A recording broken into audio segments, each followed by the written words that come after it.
Once again, good evening, ladies and gentlemen. Welcome to the Twilight Princess 80% Tournament 2024. It's Wolfdash 4, it's the Redemption Finals Game 1, and it's Jacquaid going up against EtherNetBoyz. Sorry for the short delay, but now we're ready for you all. And so let's switch over to layout and hand it off to our commentator for today, to Pete Emja. Take it away. It's all yours. All right, how's it going? It's going to be Jacquaid versus the EtherNetBoyz. This is the grand finals of the Redemption bracket. This is going to be a fun one. Yeah, these are both, like, I think their PBs are about 4 minutes apart, so this is certainly going to be interesting. And yeah, I think they both had the blue name in the Discord, which I guess means that they both, like, or I don't know how to word this, but, like, they were both on the verge for a sub 3. Like not too long ago, so it's gonna be interesting. Of course, I think Jacquaid now has sub 3, and I think Ether's PB is about 302, so roughly about the same.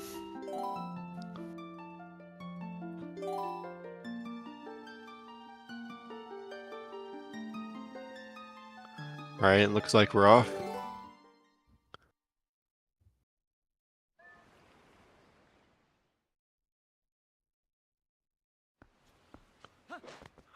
All right.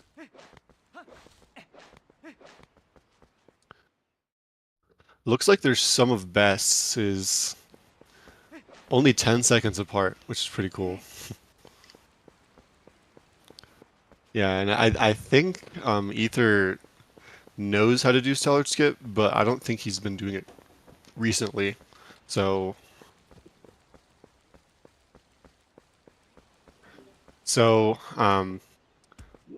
yeah, so it's going to be interesting. I think they're both going to not go for stellar skip, but okay, it looks like they're struggling with the gate here a little bit.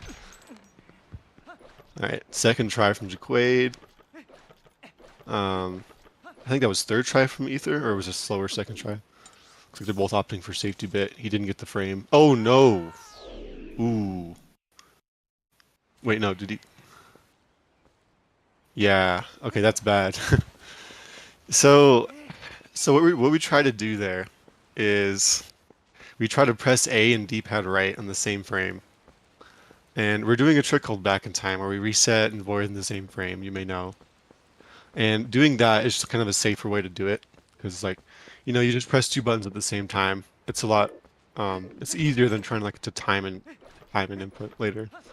So by doing that, it makes it safer. But of course, you know, GameCube controllers, sometimes the D-pad is kind of finicky. Okay, there we go. Like you got the frame that time. Yeah, that's pretty unfortunate because like that's like a minute loss right out of the get-go. But you know, it happens. It's not the end of the world. It's recoverable. But it looks like Ether's going to be about like a minute ahead now. So this will be interesting.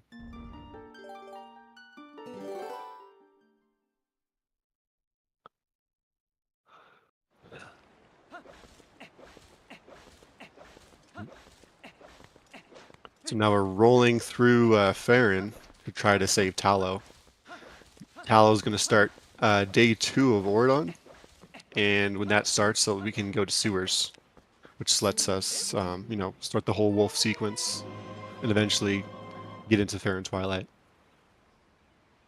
So, yeah, back in time is useful because it skips the day 1 of Ordon, and essentially what that's doing is when we reset and void at the same time, there's a glitch where you're on the title screen, but you have control of Link. Because you know, the cutscene that plays when you're on the title screen is actually, it's not like a movie. It's like it uses the actual game engine.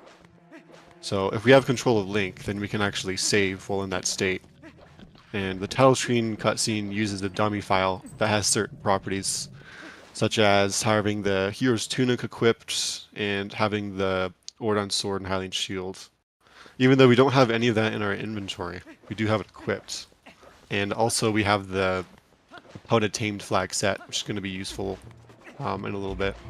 Oh, brake slide from Ether. The textbook extended brake slide up that slope.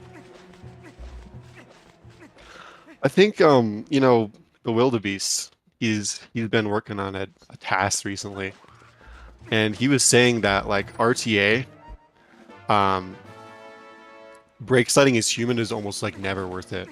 Like there's a few places like as wolf where it could be useful, but like you're even if you do like perfect human brake slides, you'll probably barely saving time, and it's just not worth it RTA. But it looks cool though, so I hope that Ether keeps doing it.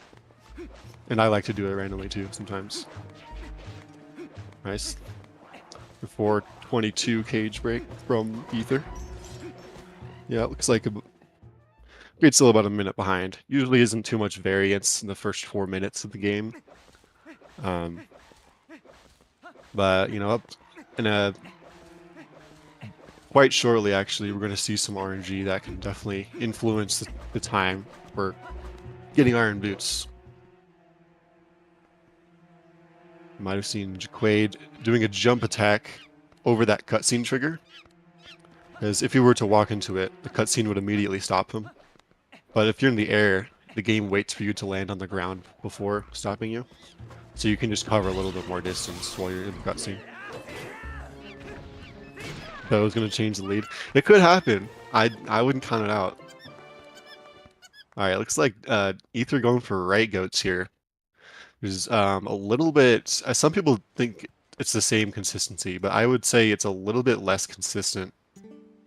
But faster if things go right. Looks like things aren't going great, but it shouldn't be awful. Yeah, that looks okay. Oh no, we got one Howard. Yeah, this is gonna be like a 35 min. Yeah, not the greatest goats in the world, but it can go a lot worse. So with these goats, they spawn in the same place every single time, but how fast they react and or how far away they react to you from, and how fast they go when they react to you are both RNG values. So, you know, a lot of improvisation you have to do. Like, it's generally the same route that people take, but, you know, as for the goats behaving differently, you just have to have there's a lot of skill involved in, like, managing them. And even then, there's some, like, yeah, it looks like they're both not getting the greatest goats in the world. Like, there's some stuff that you can't really control beyond reason with how the goats react. So... And yeah, so now we're gonna talk to Bo here to get the iron boots.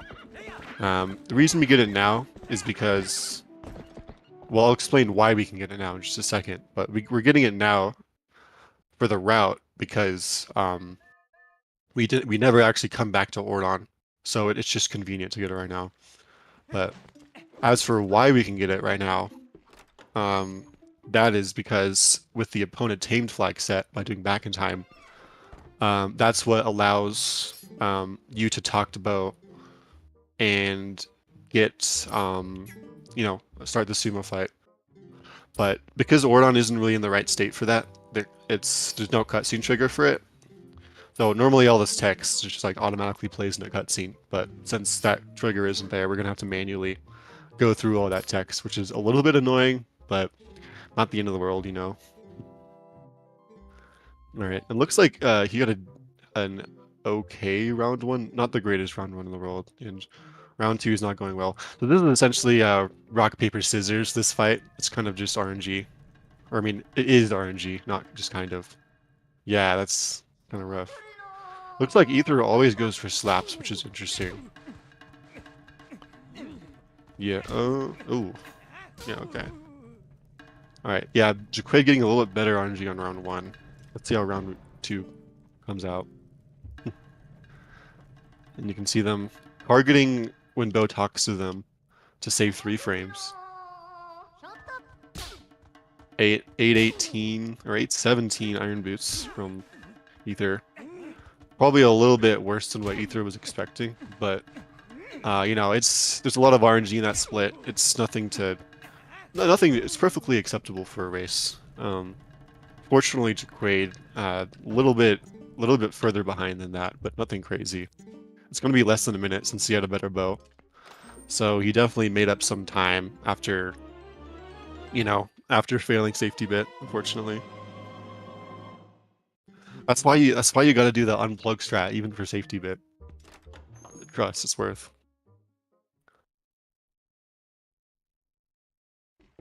Alright. Anyways, we're gonna be saving right here for a glitch called back in time equipped later. It's important that we save here, not later, because the state that Ordon is in right now is going to be important because only a file with certain properties works for that trick. So.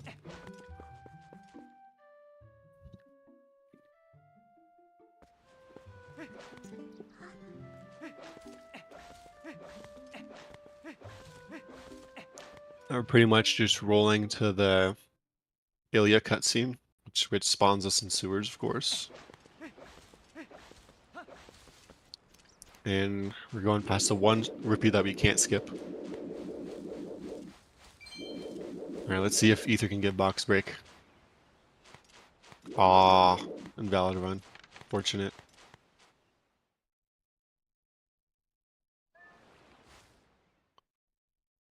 Yeah, so for this box break right there, you're supposed to you pull the chain and then it starts a timer.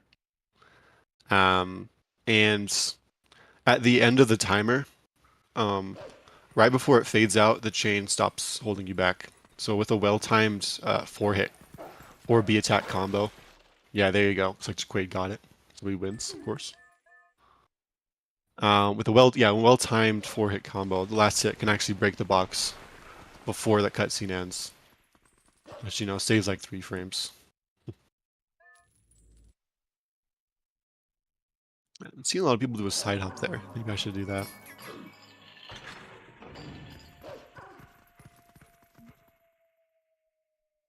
So now we're going to be dashing through sewers.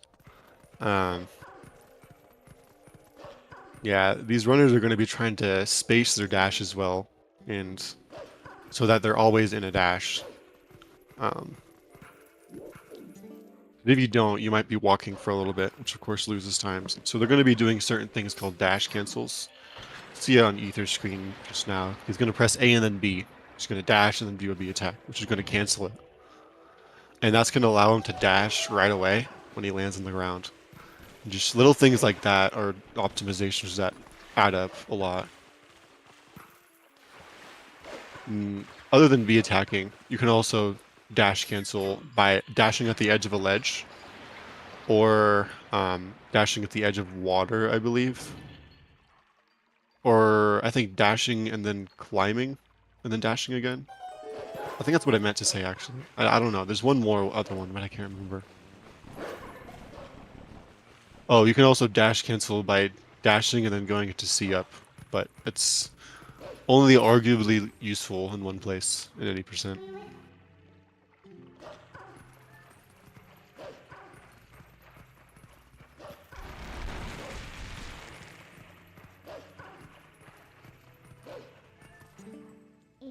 Yeah, and for each of these mid to text boxes, or yeah, when you go for the mid to jumps, and she has a text box before allowing you to jump, there's actually one frame where you can press A to jump before she does the animation to go over to the place.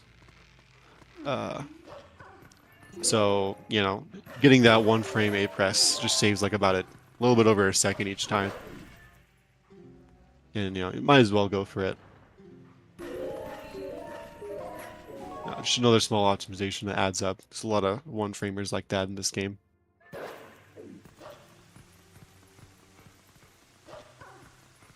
Then there's a one-framer that saves like a minute that we might see later. Or we'll definitely see later. Well, we'll see it be attempted. We might not see it be done. Yeah, it looks like Jacquaid's closer to 30 seconds behind. Let's see. Yeah, I think about there. So he's definitely made up some time, and I think that was mostly because of bow. Not really that much because of movement. Yeah. think closer to like 25, maybe. So we'll see how Hugo behaves. This can be another... This can absolutely be a lead changer right here.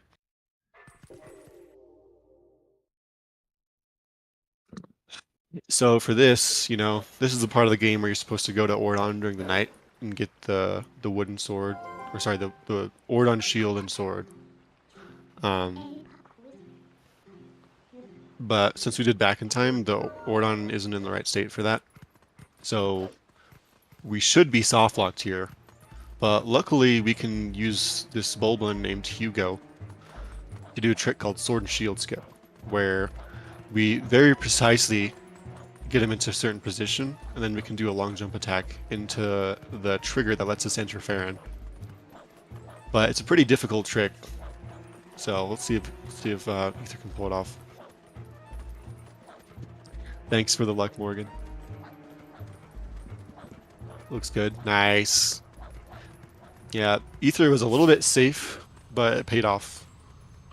You definitely want to be safe during a trick like this. There's no, in a race, you don't want to rush it, because, you know, second try, oh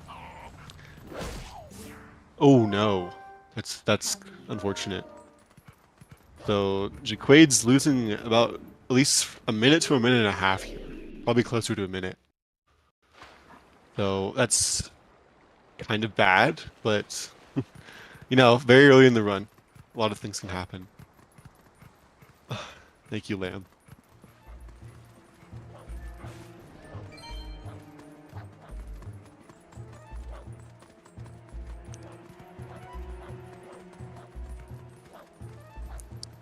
Yeah, so hopefully he gets the second try though.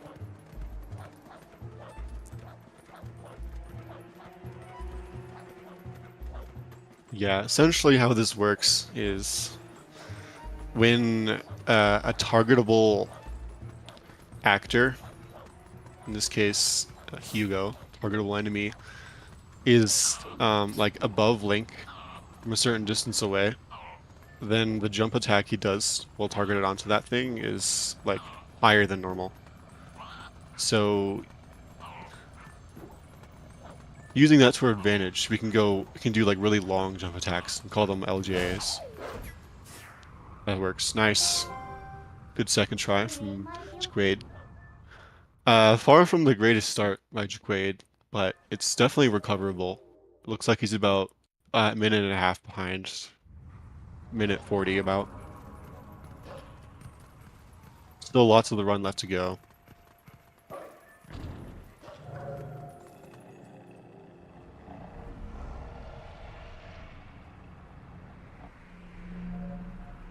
Here we can see Ether dashing through Farron.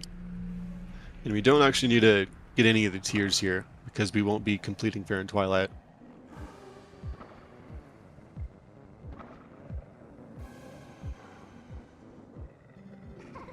A nice quick spin. See most people charge spin there, but I guess spin is like a little bit faster, I guess. So this Shadow Beast fight, it's staged for you losing this fight, so then you talk to Minna and you get the Minna charge. Technically you can beat this fight without getting Minna charge, with some really precise attacks, but it wouldn't be useful since you need Minna charge to beat the run.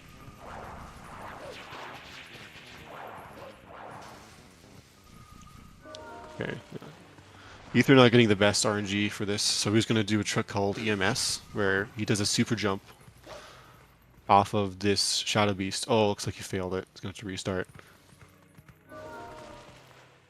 I'm always scared when people Minna charge that second Shadow Beast, because if if you end up killing the Shadow Beast here, like all of them, then that's pretty much a dead run. Yeah, not getting the best... and getting a little bit unlucky with, and also just messing it up a little bit. Essentially what's going on here is when you do a mid to charge, and It's kind of similar to long jump attacks, but but it's using mana charges instead, where we can get a lot of speed off of attacking towards an enemy. And with a precise position and angle, we can get up onto the out of bounds and go into the Sacred Grove, in which the entrance is just always there. And this only works on the GameCube and Wii version. It's a lot of invisible walls in the HD. So Jacquaid does have an opportunity to save about like, I want to say 40 seconds here. If he gets first try EMS. EMS stands for Early Master Sword, which is what we're doing right now. Yeah, fortunately not the greatest angle, but nothing terrible.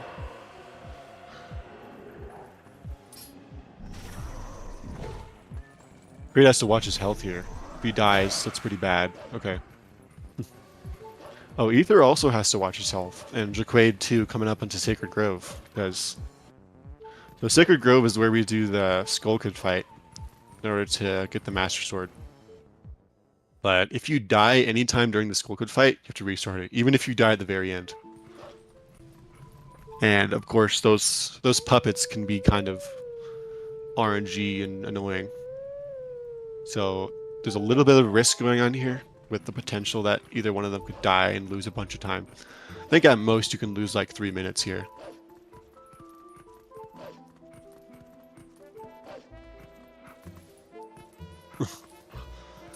No. The reason Jacquaid climbed up so far left there was to try to get something called a quick climb, where if you're climbing and collision is next to the thing that you're climbing and it pushes you, then you can get a little pop-up and like you basically climb instantly. Yeah, it's called quick climb, but some of them are kind of precise, and that one is especially weird. And yeah, it can definitely just not work sometimes, and you'll just end up losing more time than you would had you just not gone for it.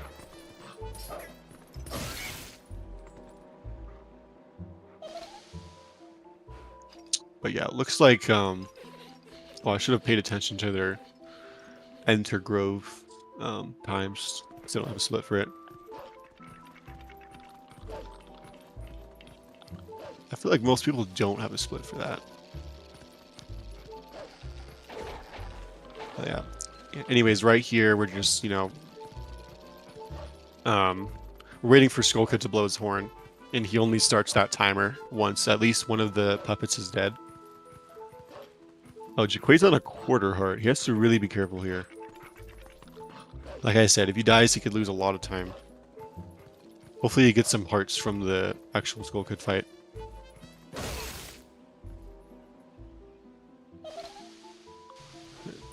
Ether kind of taking a long time to get back to Skull Kid. But looks like he's through. Probably going to be about a 23 Master Sword, which is pretty acceptable.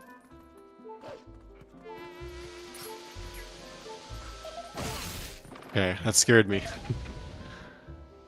Jacquaid tried to do a jump attack, but he did a side hop, and then I thought one of the puppets might attack him there.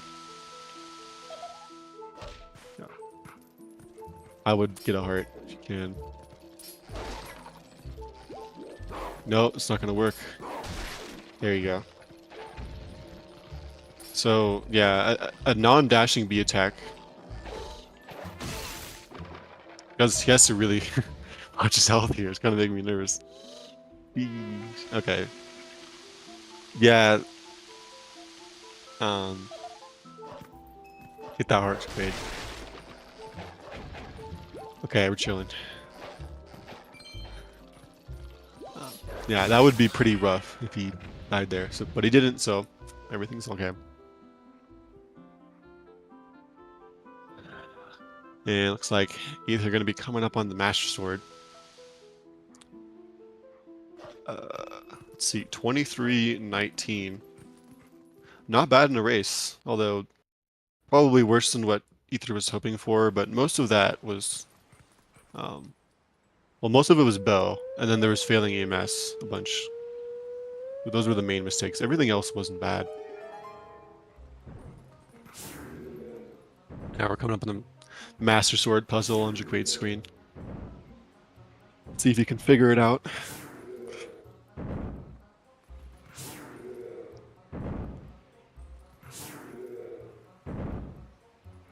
Yep, hardest puzzle of all time.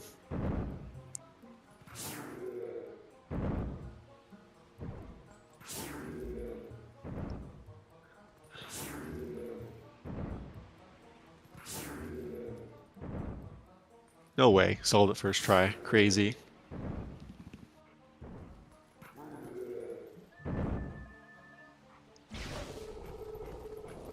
Fastest solution ever? Question mark.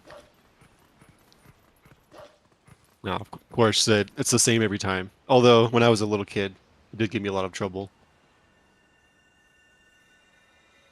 I think I had to look up a guide when I was like 10 years old. I couldn't figure it out. Yeah. Now, people have run simulations on that puzzle to find all the solutions. And there are other solutions that are the same number of moves, but there's none that are any less moves than that. So the one we do is the fastest.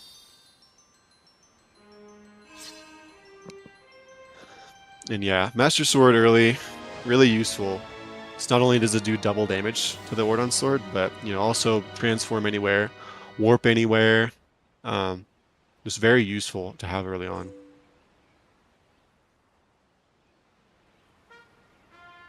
Oh, there's no other. Oh, okay. For some reason, I thought I remember hearing there's other 12 move solutions that aren't the one on its mirror. But yeah, I guess that's not true. So yeah, the only two solutions are that number of moves, and that's one of them. So.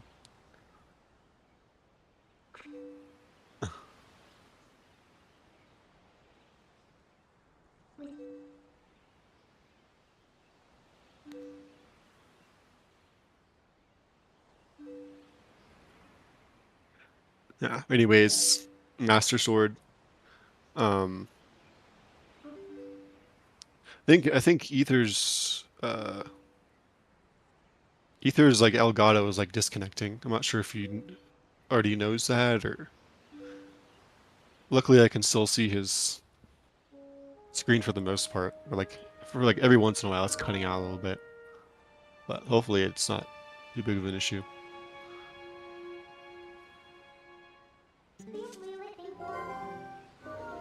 All right, is it gonna do 2 swings or 3 swings?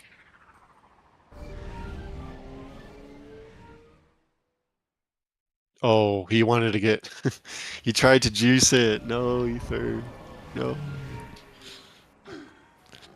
Alright, putting away the lantern so it fixes it and waiting a little bit. Yeah, so with this, even though it looks like it's not doing anything. The brake slide. Yeah, even though it looked like the lantern isn't doing anything, it's just a visual glitch because we're in the twilight. But,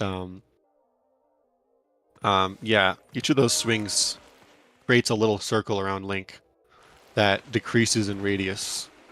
And you have to wait a certain time before the circle actually fully increases, I believe. I don't know exactly how it works.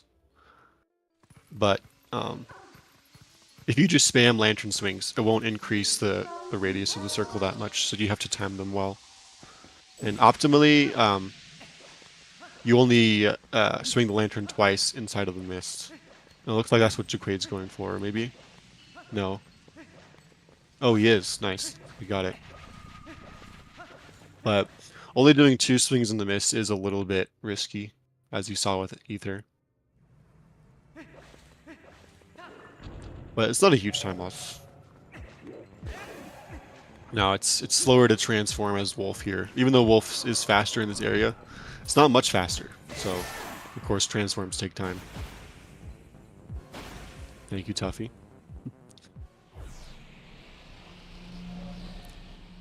Alright, here we're going to do a trick called Back in Time Equipped, which is a little bit complicated.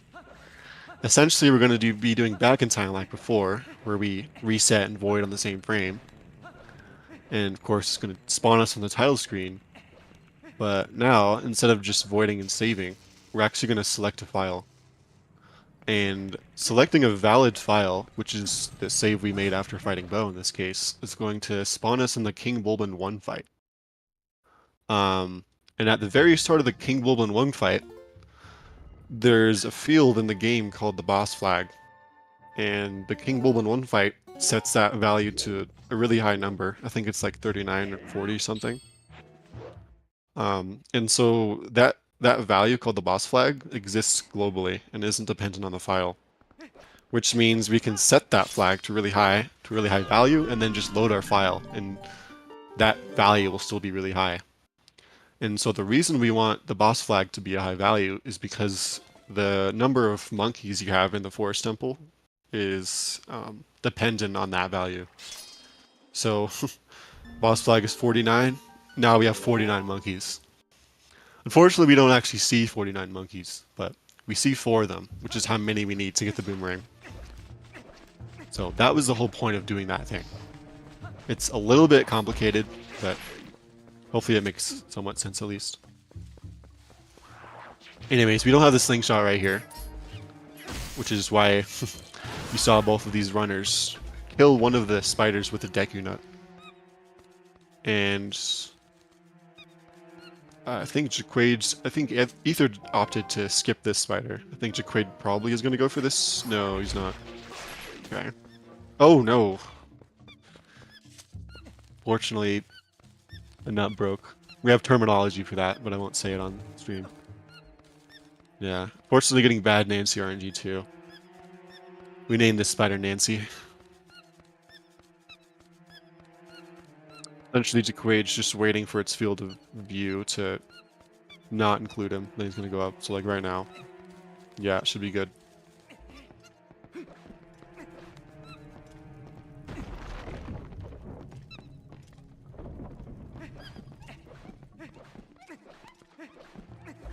Yeah, I mean, you're supposed to have the slingshot there, but of course, since we skipped day 1 of Ordon, we don't have the slingshot, so we're going to have to find other means to get up those vines. Unfortunately, there is some RNG with what can happen there. I think the not breaking like that is RNG, but I believe if you wait a little bit before slashing the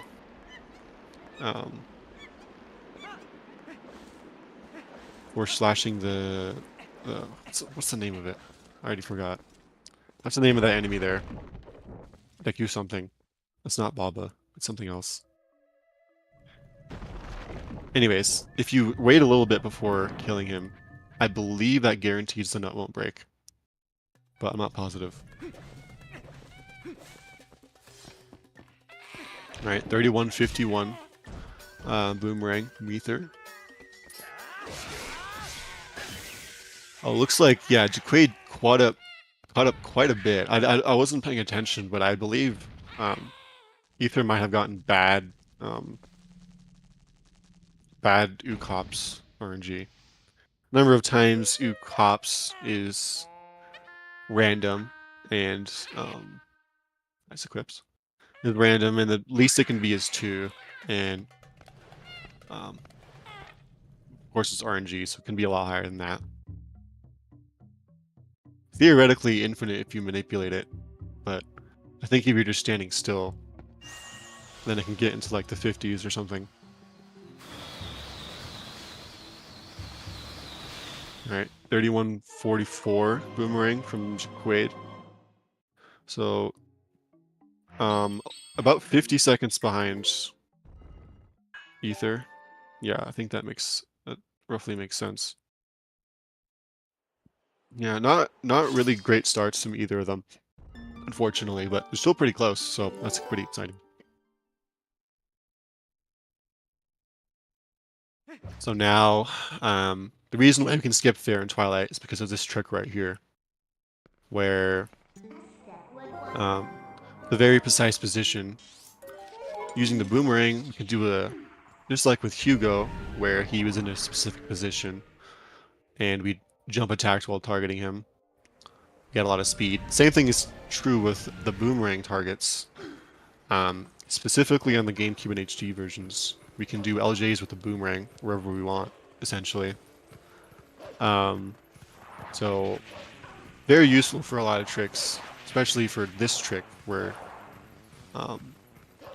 we need to get out of we need to jump over this trigger where Minda tells you not only have you not beaten the Forest Temple, but you haven't even beat Fair and Twilight. So on Ether screen, oh, wasn't far forward enough. Hit the mailman trigger.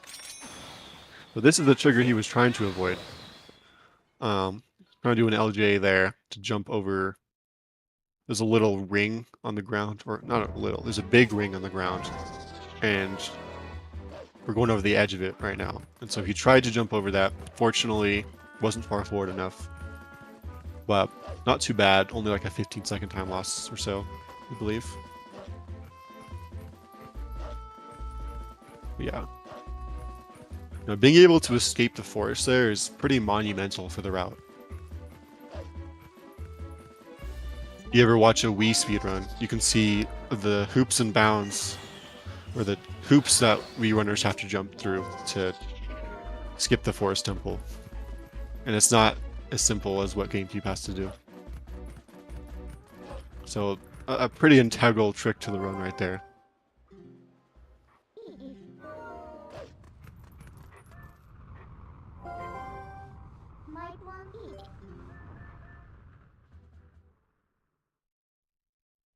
Yeah, Wii is cool. It deserves more love. Play speedrun the Wii version, for real. Anyways, remember how I said one of the one-frame tricks saves a minute? Well, this is one of them. And he gets it. Interesting. Okay. Very good. So right there, we just beat the Gorge Messenger fight. And now we're gonna jump over the Gorge. So, okay, so why did we even fight those messengers? Well, the reason why we fight those messengers is because completing that fight gives us map warping, which lets us pull the map and then toggle portals to warp instead of just talking to Midna. And that's useful. That's required for a trick later on. It should be good. And now we're going to be doing a trick called Rupee Roll, where we guide a rupee up onto this fence and do an LJA. And that rupee hex stops us from slipping off, which is useful because it allows us to roll to the other side, and now we can do another LJ over this gorge, and we can just skip it. Ether taking his time with the LJ here, intelligently. It's pretty good. Very nice. And fortunately, it does look like Jacquaid failed Gorge Void. So now he's closer to a minute 40 behind, instead of just a minute. Or instead of just 40 seconds. And Ether is going to try to be very careful here, not to just walk into this trigger. There's a big cube here, essentially, where the King Bulbin 1 trigger is. Since we got the Iron Boots, there's a big trigger there right before the loading zone. That takes us to the King Bulbin fight. And we have to be very careful to go around it. If we were to hit it, it wouldn't be the end of the world, but you got to be careful there.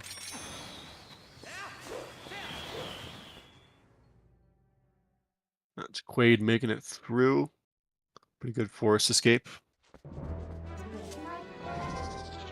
So Ether only has to do a forest escape twice, but Jacquaid has to do it 3 times, and that was the second time he did it. We're gonna see a route divergence, not quite yet, but pretty soon we will see it. Actually, since Jacquaid failed Gorge Void, we already are seeing it. So had Jacquaid gotten Gorge Void, he would have done Rupee Roll as Ether did, and gotten the Kakariko portal. But since he failed it, he's just gonna go to to Lanairu instead. It's not really faster. It's around the same speed. It's technically 9 frames slower because of aiming while warping. But it makes it so you don't have to skip any splits, which is nice. And I think that's what most people opt for. Anyways, this trigger is really weird. It starts a timer once you're in it. Or I think it's a timer. Some people say it's when the area loads, but I don't know if that's true. But anyways, now we're in Lake Hylia. And this is where we see a divergence here. So, Jacquaid, since he's on the empty Lake Hylia route, he's just going to go ahead and start the Cargrock flight. But when Ether gets here, since he's on the Pillar Clip route, he's going to do Pillar Clip. So, yeah, looks like a pretty good position for Forest Escape. Yeah, that works. So pretty good escapes by both of them, I believe.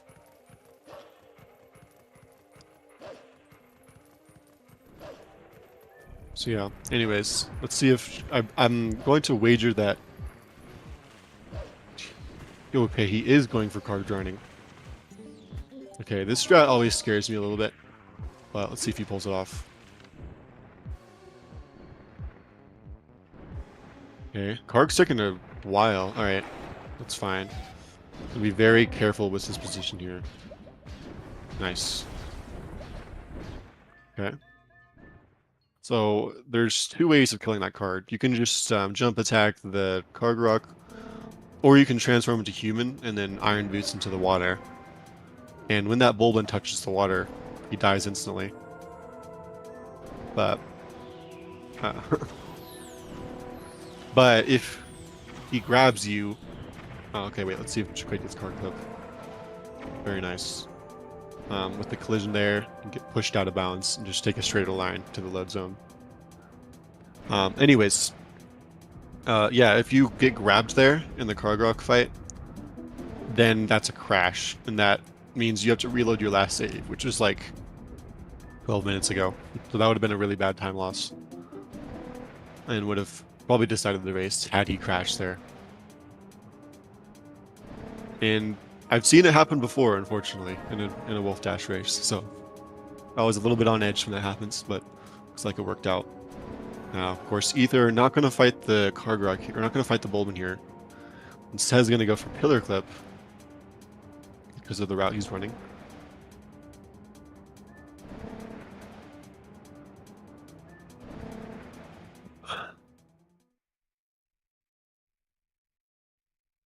I haven't done this trick much, but it looks fine so far.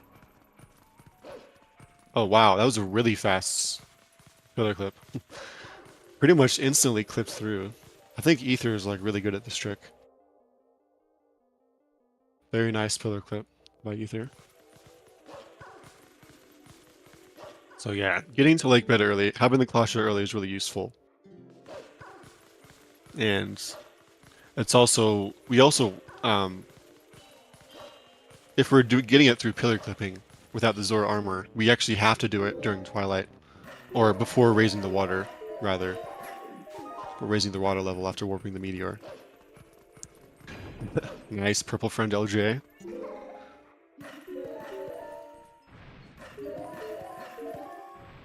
Yeah, so Jacquaid's not gonna be doing that trick. He's gonna be entering Lake Bed through different means, which we'll see in about 20 minutes. So yeah, the routes are going to be diverged for a little bit. And it's going to be back in, I want to say, 20, like 50 minutes. 50 minutes is when it will converge again. I don't know. Once we enter Arbiter's grounds, or a little bit before that, I'll tell you when is when the routes converge again. Anyways, we're running through Lake Bed here on Ether screen, and he's going to get Uku to warp out. Since he can't actually beat Lake Bed now. If he could, he would, but he doesn't have the Zora armor or the bomb bag. We're not going to be actually getting Zora armor at all in this run, but we do need the bomb bag to beat this temple if we don't have the Zora armor. So, okay, actually, well, first of all, he's going to fight Decatoad, sorry. Then he's going to Uku out.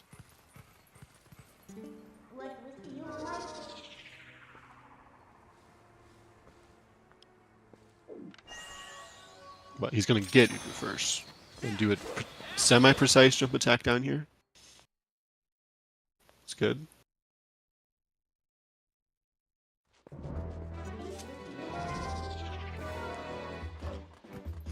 So yeah.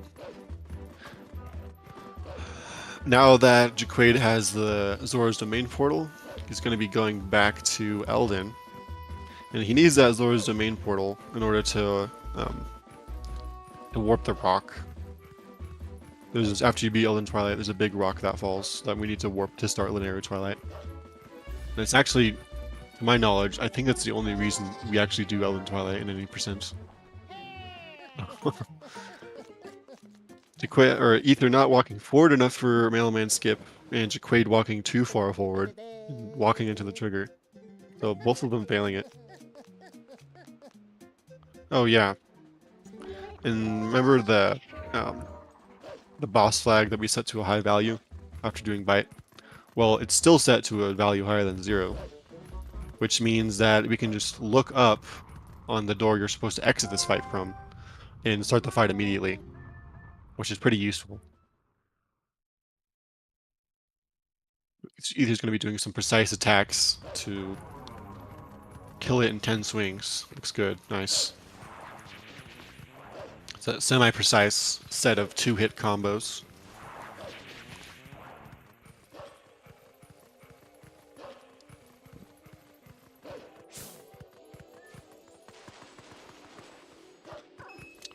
Now, Ether has Claw Shot, and it's going to be Ukuing out after save warping. Jacquaid is coming up on Rupee Roll here. Looks like a pretty good setup. Yeah, looks fine. Still not completely out of the woods yet until we get the Scourge skip here.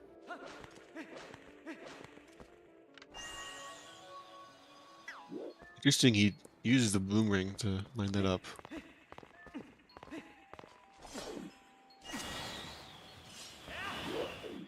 Very nice Rupee Roll.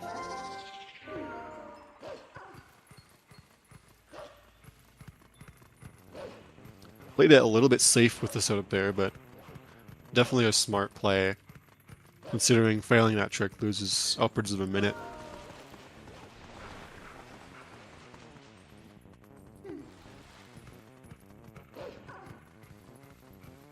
So after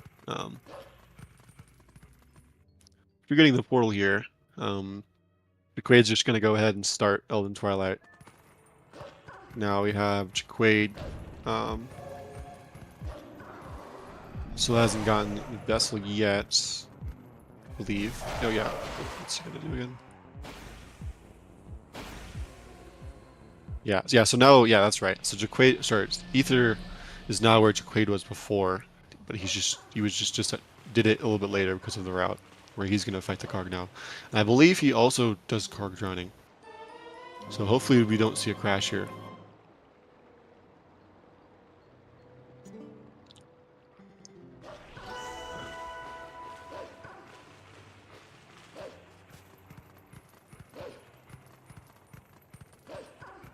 Should be okay.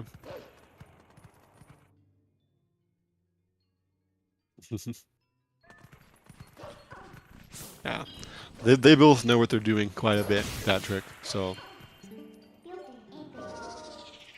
very good card running by both of them. And you're supposed to go through the well from the other side, but with a side hopping as human, there's a speed clip you can do to get into the underground from the other side, which is just a faster way to reach these bugs. Decent basement bugs by Jacquaid. Elden Twilight's a pretty popular segment for a lot of runners, myself included. So, you know, it's just a lot of fun movement as Wolf, and people have described it as like kind of being like a dungeon, but as Wolf, which I agree with. It's a really fun segment.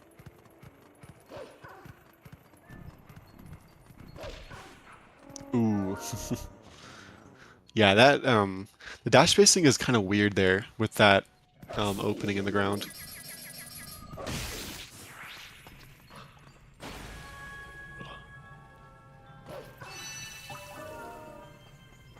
All right.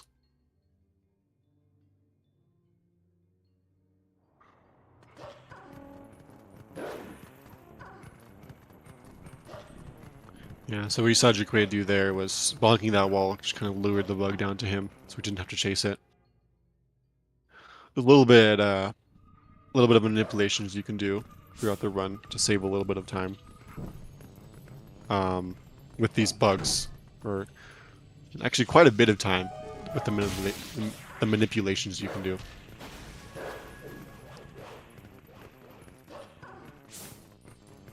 Some of the flying ones aren't like very realistic to manipulate, like for example, the lily pad bugs in Linear Twilight, which we'll see in a little bit. And which are pretty much mostly just RNG, with some skill involved. But most of these bugs, depending on the movements we do, we can manipulate them to do what we want.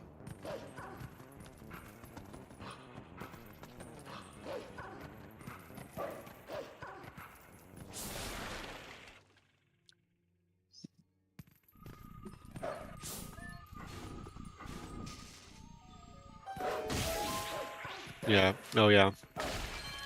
Should mention, Quaid's on the English version, but Ether is on the German version. So they're going to be doing so the language difference in this sense won't be a huge deal. Since the only actual difference between these two languages in terms that's relevant for any percent is that German is about 2 seconds faster over a 3-hour run, so not a big difference.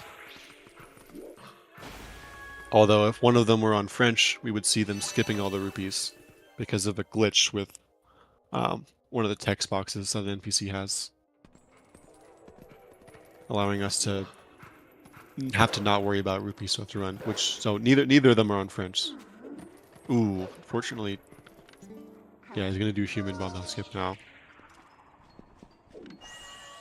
So yeah, so for bomb house skip, there's a trigger on the left here that spawns the bug, but with the precise jump, you can actually hit that trigger way later, allowing you to kill it before the bug enters the house. And once you do that, you don't actually have to do the whole sequence of exploding that house. That saved like 40 seconds. It's faster to do it as Wolf, in which Jacquaid tried to go for, but after falling off there, just opted to do human there, which is smart. Not the greatest mason bugs in the world by Ether, but it's not too bad.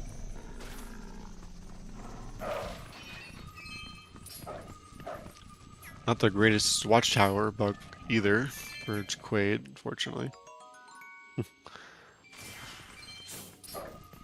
Getting, I guess, lucky or unlucky, if you want to call it, with rupees there. Usually you only get one blue rupee there, but sometimes you can get two, and it's just really hard to dodge both of them. Essentially how it works is, if you are not like on the ground when you collect a rupee, then you won't get stopped for the rupee text, so people try to side hop or back hop over them.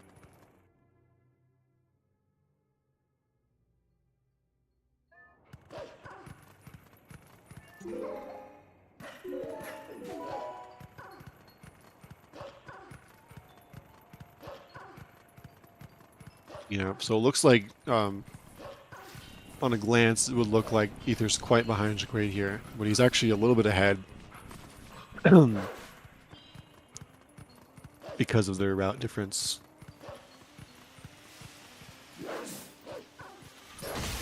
And it will look like that until after Linear Twilight.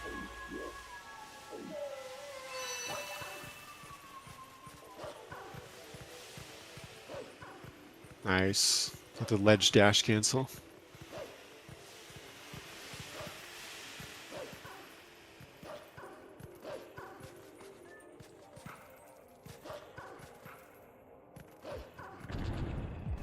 Oh yeah, I guess Pillar Clip. Yeah, Pillar Clip doesn't have rupee text there. So once you save warp, or once you get a rupee in this game of a specific color, then every time you collect that rupee, you don't get the text anymore. But once you save warp, that resets. So since Ether on his route, he save warped, but Jacquaid didn't. he had to skip that rupee text with a side hop, as you saw. But Jacquaid could just run into it. Anyways, looks like Jacquaid made the cycle there. So once that area of Death Mountain is loaded, there's a cycle for that geyser. And yeah, so it doesn't, if you go like relatively fast, it doesn't matter. As long as you go fast enough, then you'll make that cycle. So you have to wait anyways. Ooh. They're barely missing that jump there.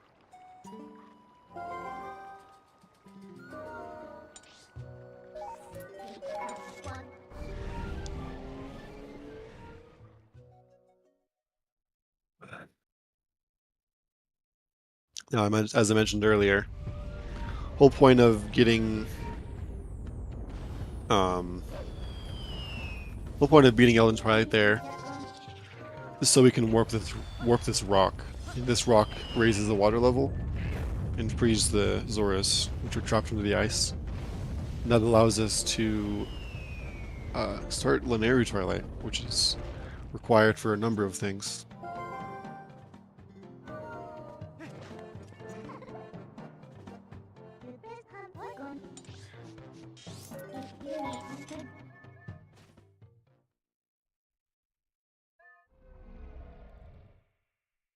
See a gamer? Not a gamer, unfortunately. The one frame side hop you can get there, call it gamer side hop. But it's really hard because like there's like no cue because it just starts out of the fade out.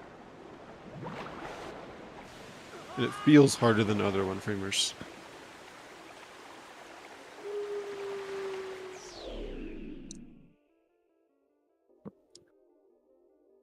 As for if that's true, probably not. It just feels like that though.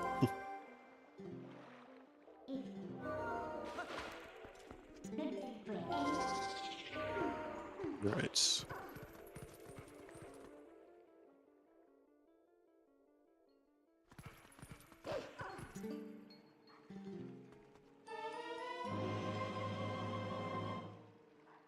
yeah, I believe Ether is still quite a bit ahead here.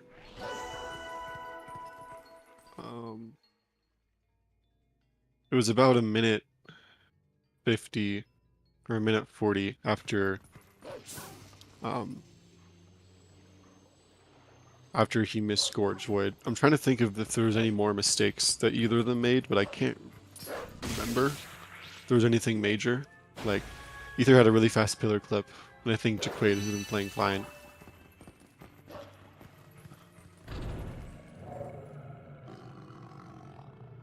So they should be about the same distance apart still.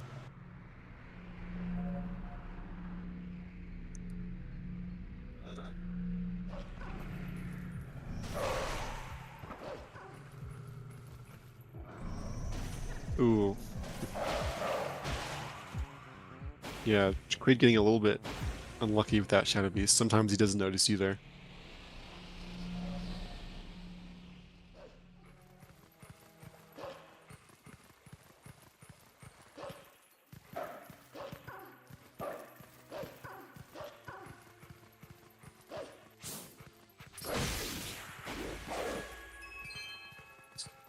And yeah, so Wade, I don't know if he's going to get both yellows on the jump down. If he does, then then he only has to worry about getting one more green. And then, so he get one green and then get both yellows on the drop down to UZR. Oh, that not spawned the bug? That was weird. Usually hitting that wall always spawns that bug, but sometimes it's weird apparently. Hey, Spicy Juice. Race, it's pretty good so far. I think they both had kind of rough early games, fortunately. I think Jacquaid failed safety bit in Hugo and Gorge Void. And Ether had a really bad bow. But other than that, they've been playing fine. And I think I would say Jacquaid's about like a minute and a half behind right now.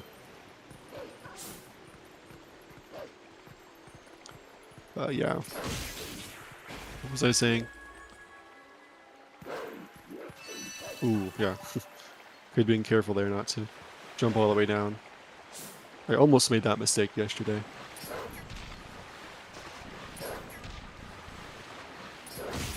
So yeah, these are the lily pad bugs that everyone hates because there's a lot of RNG involved in them. But not the worst lily pad bugs in the world. Looks fine for Jacquaid there.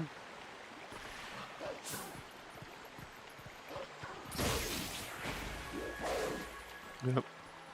Oh yeah, so as for rupee routing, either Jacquaid could skip both yellows and save a few seconds on the interlake bed split, and then he could get an extra red rupee in arbiters, or he could get both yellows, and then skip the red rupee, which I think would be faster, I believe.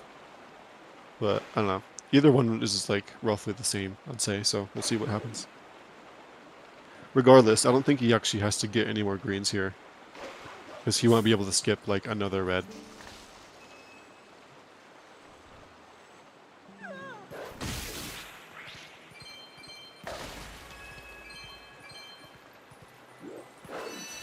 I mean, he could get to, no, he can't get to 50 anymore, so yeah. So he's gonna have to do one of those two options, I think.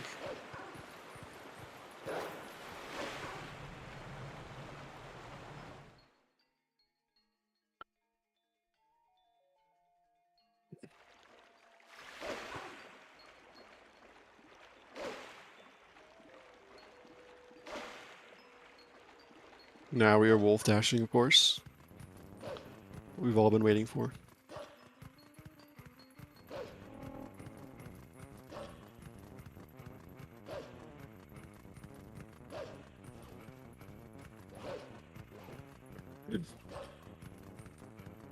So yeah, in so for this Twilight, they placed one bug in Castletown. So that's the only reason we're doing all this dashing is to um is to get the Castletown bug, which is pretty far away. And I think as for like why the game does this, it wants you to explore the area in the Twilight.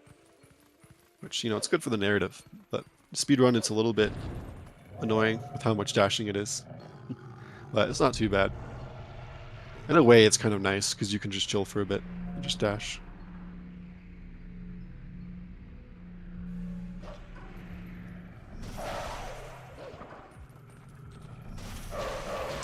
Looks good. And Jacquaid is being very careful to target the Shadow Beast closer to the wall first, and then the other one second.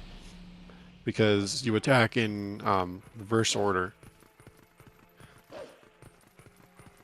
Welcome, Raiders. This is the grand finals of the redemption bracket for Wolfdash 4, Twilight Princess 80% tourney.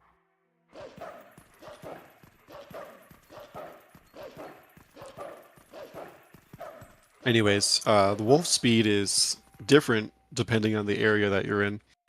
So in Castletown, it's so slow. Oh no, either failing waterfall side hop, or you do a precise side hop out of the waterfall in order to get to the top here. But luckily, since he has a claw shot, he doesn't lose that much time. It's more of a time loss on ELH where you don't have the claw shot there, and you have to save warp. But not the end of the world. Anyways, like I was saying, wolf dashing speed is just so slow in Castletown that it's faster to just constantly dash cancel over and over again. Interesting going for, oh no, he was going for a charge there. Oh, did he get a double? Oh, he did. Very nice.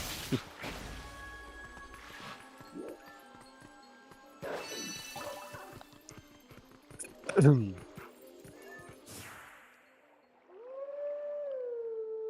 double, the dream. A few times I've seen it. Did he get a double-double? I should have paid attention. Did he collect both tiers at the same time? That's crazy if he did.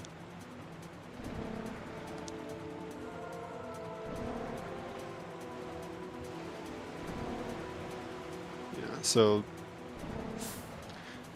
might have noticed Jacquaid actually skipped that first bug. No, yeah, double is still very, very nice. You always love to see it. But a double-double, I've only seen that a few times. Anyways, yeah, Jacquaid's skipping that first bug in order to take slightly better dash spacing. Saves like a second or so. Because the bug still just goes in front of you anyways. But yeah, we don't actually want to go to Zora's Domain here. Or Upper Zora's River, since we already went there. So we're just gonna be bonking intentionally to come back here. And now we only have 2 bugs left, one of which is right there. Of course, now we're fighting the boss bug.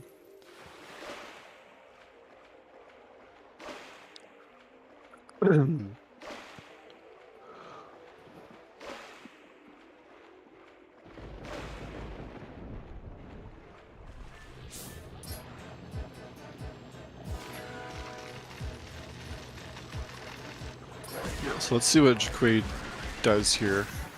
He's gonna do, one way or another, he's gonna do some camera manipulation. Okay. So yeah, the boss bug can only attack when it's on screen. So if you constantly have the camera in front of it, you can get it to attack as soon as possible.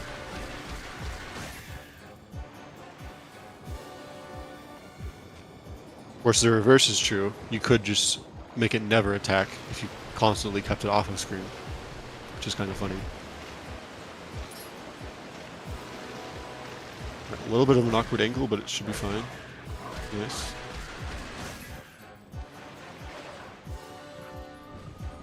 And now if you bonked correctly, yep.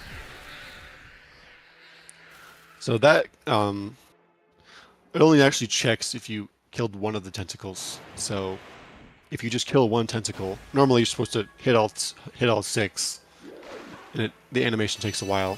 But if you bonk and then go into the water, cancel that animation. But it assumes you've already done all of those attacks, so it just saves a little bit of time. 106.22 Linear Twilight. Jacquaid.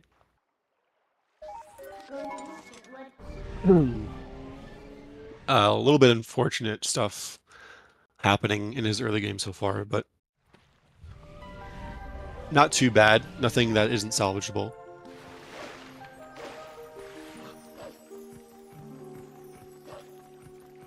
Oh yeah, Ether messing up the manip here. The manip for this bug is really weird, and it's kind of like weirdly precise. But excuse me. Okay, so he is getting both yellows. Nice.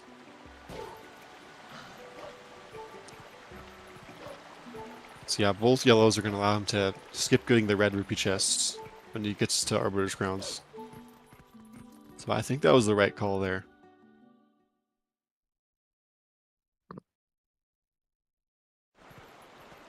So he was intentionally damaging down here because we're going to try to die on, we're going to die on purpose in a second. We'll see. But first we need to howl at the stone. Because since we skipped Fair and Twilight, then the golden wolf that gives us ending blow doesn't spawn. But luckily, the first golden wolf you go to is hard-coded to give you ending blow. So we can just spawn anyone we want, and then get ending blow from that. In this case, this one is like pretty not out of the way with where we need to go, both for the Howling Stone and for the wolf. It's in a pretty convenient spot. And the reason we need ending blow is for one use at the very end of the run, where we kill Ganondorf. It's impossible to beat the game without ending blow, so.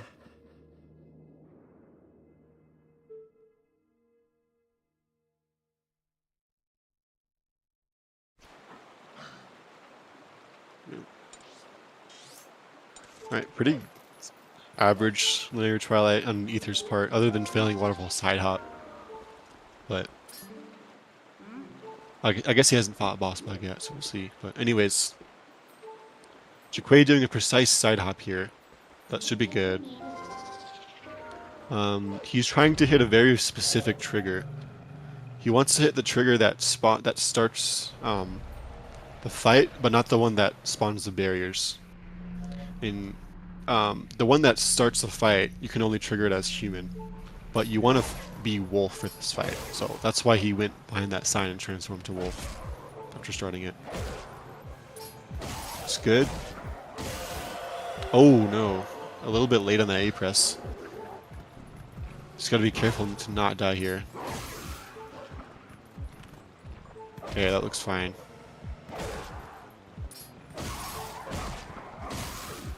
Okay, good. Not too much of a time loss, only about 15 seconds. But you're not supposed to be wolf for this fight, of course, so there's a little bit of a glitchy situation that goes on here, where Isa invites you in as wolf.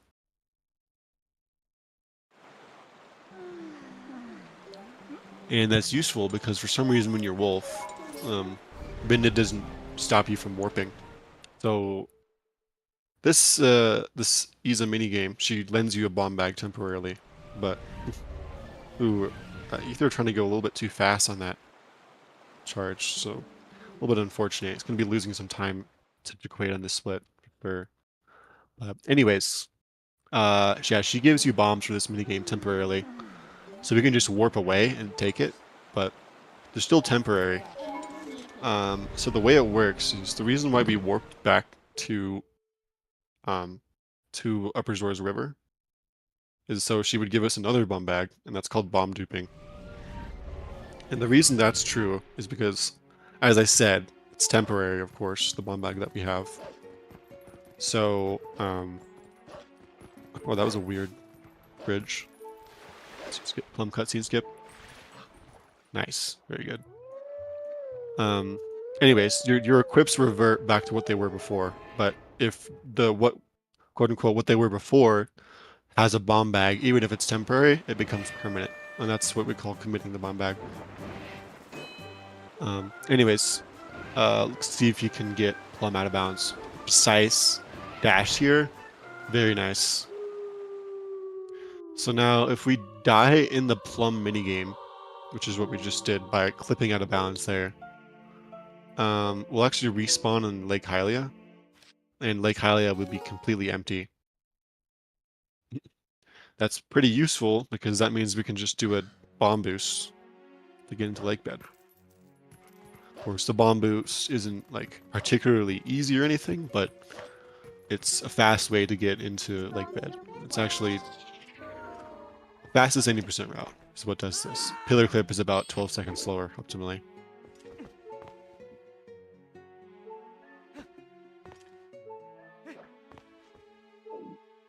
Yeah, this trick can be kind of hard. It's going to angle buffer to the angle that he wants. Good. Oh no. Yeah, he's gonna... Did you know the angle backup? He does. No. Okay, I think he does know it, but he accidentally jumped off there.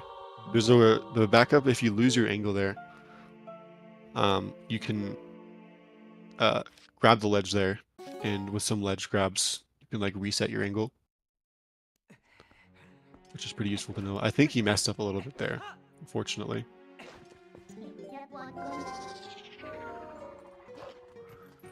So he's going to be trying it again here.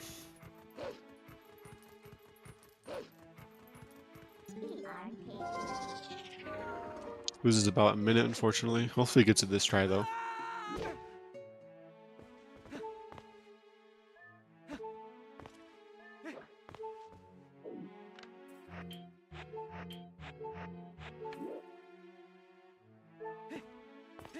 Yeah, very particular angle there. Oh no. Yeah, those ESS side hops are... Okay, so he does know the angle backup. So he's doing a series of ledge grabs here. He's going to target roll. Okay. I think the Q is slightly different here. Oh, he adjusted. Did he adjust his angle and see up? It looks like he did, but I could be wrong. Nope, he didn't. Nice. Very nice angle back up.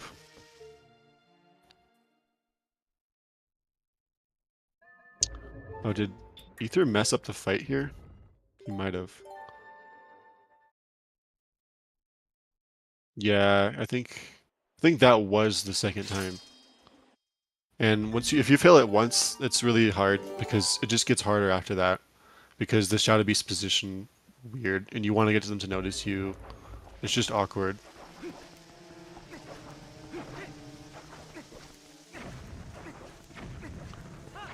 Yeah, it's not going to work.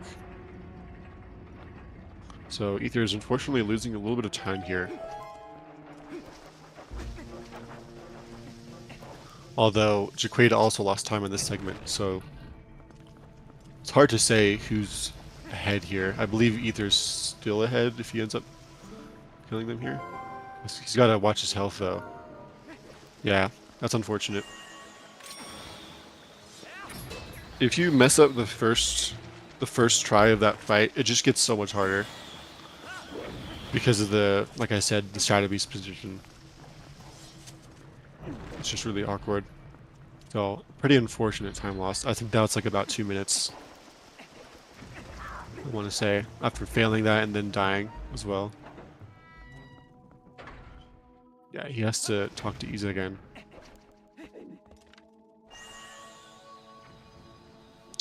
It's Jacquaid now in Lake Bed. He's going to be doing a double LJ here. In order to get into this door. Nice. You don't have to, or to avoid having to turn the bridge at all. Just doing an LJ is quite a bit faster.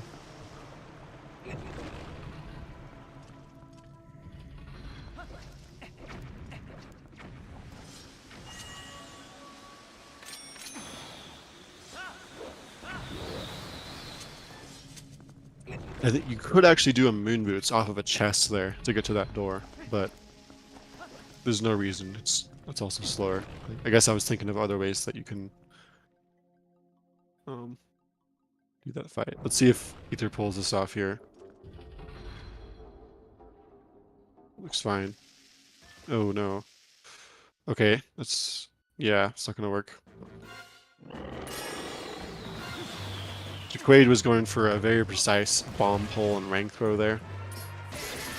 There's like 5 inputs that you have to do super fast and precisely, so losing it or not getting it is acceptable. Only saves about 12 seconds.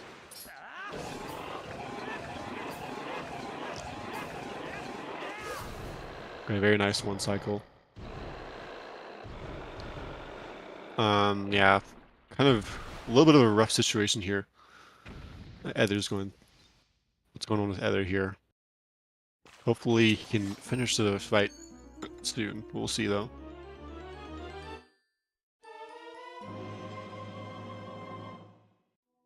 Unfortunate. Yeah, this fight can go poorly if things go bad. Like when things go bad, they go really bad. So it can certainly happen.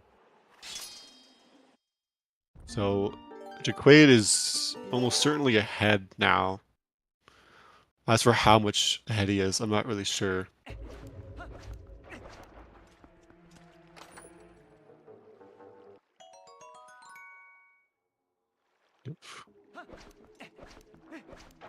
Oh, is he gonna do Norgor?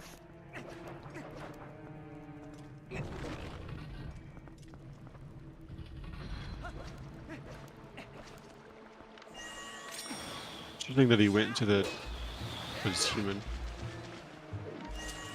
We'll see what he does. Anyways, Jacquaid now has water bombs here, which was the whole point of getting the bomb bag. Because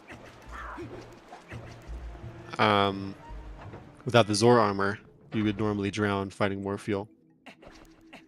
But luckily there's a glitch where you can pull a water bomb while swimming, and once you let go of that bomb, the game assumes you must be in a state that is above ground, so it resets your air. So we can just continuously do that to constantly refill our air so we can survive fighting more fuel. Oh, did he not get the iron boots equip? No, he did. Never mind. So if he didn't get the iron boots equip and also didn't equip iron boots on one of the first frames out of that load, he would have had to wait for the air meter to show up and then gone up and wait for it to go away before syncing it again. If you don't do that, that's called bad air. So yeah, I guess Ether's doing Norgor.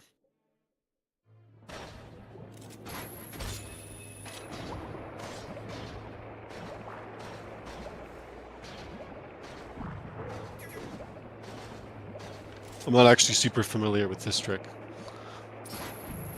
Oh, Jacquaid getting in... Fortunate... Yeah, this is bad.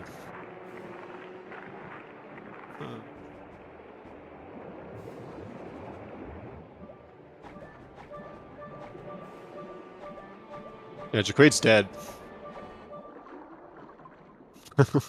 Okay, yeah, I have no idea who's ahead now.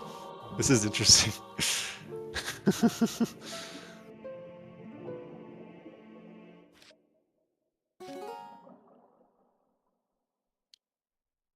Oh yeah, it's one of those runs for both of the runners here.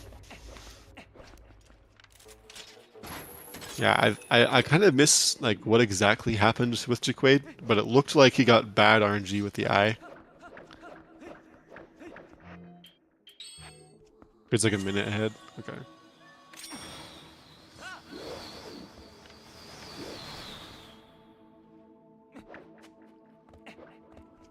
All right, so luckily this stuff is happening to both of them and not just one of them,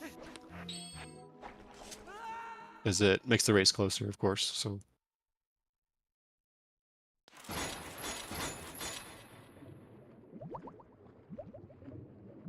Oh, Jacquaid's, or sorry, Ether's just getting the Goron bag, I assume, right?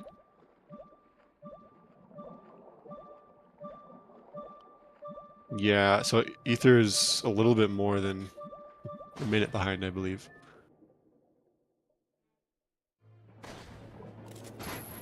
And also...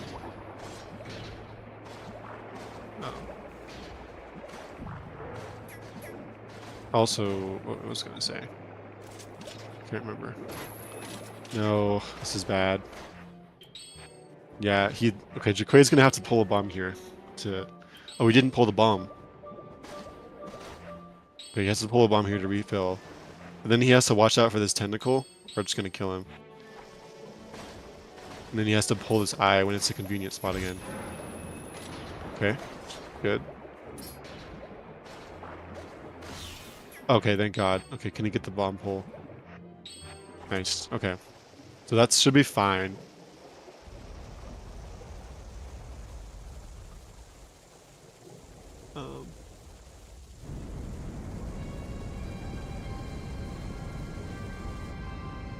Yeah, good recovery. I don't actually know, because we're on different routes, I don't actually know like what the comparison is right now. But I believe even with that death, Jacquaid should still be ahead.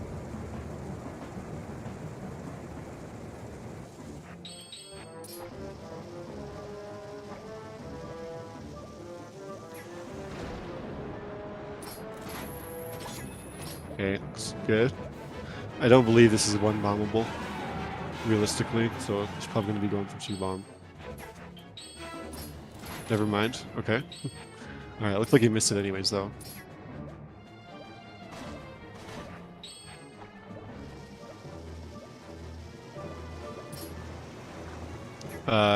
Is Morpho going to notice him here? No, she's not. Kind of unfortunate RNG right there.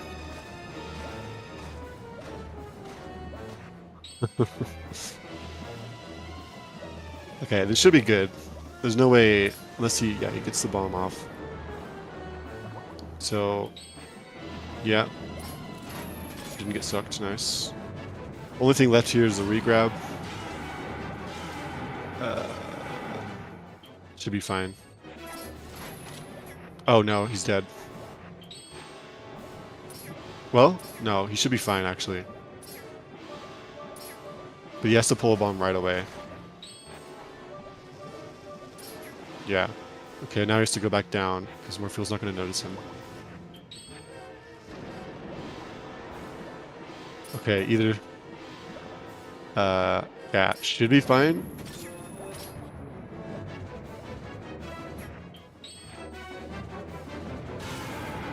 Yeah, okay. Well, he didn't die, so... I mean, he did die, but he didn't die again. So... Could be worse. Could be worse. Yeah, sometimes Morpheal can just be like that, and it's kind of annoying. Definitely something that can kill a run. And I think if Jacquaid was doing... If either of these guys were doing, like, actual any percent attempts, they would have reset a long time ago. But, so, yeah, I'm not actually sure. I have no idea who's ahead. I believe Jacquaid is still ahead, though. Even with that really bad Morpheal. So, Jacquaid's going to Snowpeak early in... Sorry. Ether is going to Snowpeak early. And Jacquaid is going to start Binda's Desperate Hour. And then he gets Ending Below, and then he warps to Lake Hylia. And once they warp to Lake Hylia, that's converged again. Okay, it looks like Ether will only continue if he gets one bomb.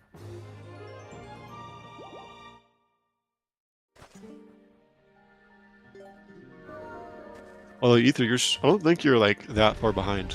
I don't know. Because Jacquaid had some unfortunate Morpheal situation.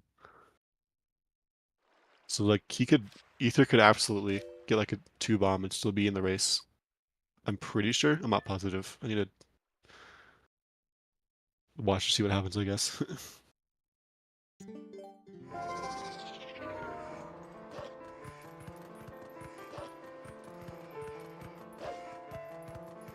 Yeah, not too much to talk about with Minda's Desperate Hour. Essentially rushing to the castle sewers in order to heal Midna. As for what Ether's doing, snowboarding to get to Snowpeak Ruins, and the reason he's spamming jumps is because your speed in the air is just a lot faster. Or not a lot faster, it's a little bit faster than on the ground on the snowboard. And so with quick spins, you can make the jumps last even longer.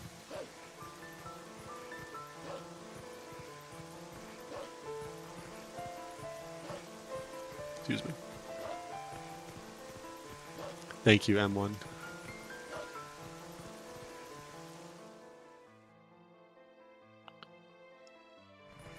Okay, anyways.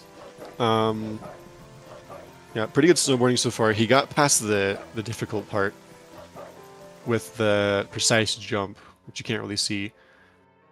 The reason why there's so much fog here is because he skipped that messenger fight. That messenger fight is tied to clearing the fog.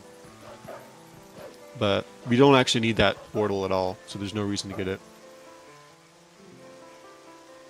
It's finally in Snowpeak Ruins. Okay, let's see if Jacquaid can get Luis Glitch. No. So, it's not a major thing, but if you do a frame perfect B attack, well, it's not actually frame perfect. It's like precise position, but if you're dashing, it is frame perfect. You can get a 2-second time save because the camera freaks out. Anyways, it's like Ether's going for Ice Clip here. There's 2 routes you can do through Snowpeak, and they're both about the same speed. The other way that we'll probably see Jacquaid do is technically faster if you get it first try, but not by a lot. So he's going to try to transform Wolf here and then turn around so the ground collision pushes him through the ice blocks. Looks good. Yep, it's fine. Oh no, the mini freezers. That's one thing about Ice Clip that can be annoying, is that mini freezer RNG. As for the other way of getting through Snow Peak doesn't really have any RNG. But there is a frame perfect trick, so... Anyways, using the collision of this big freezer, we can push ourselves past this door, and then open the double doors from the wrong side, which still functions the same. Because the load is tied to opening the door. Okay, is he doing the bomb strat?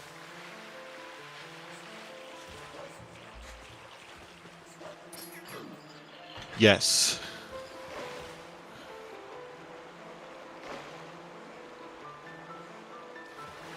No, I think he missed it. Oh, okay. Luckily that worked.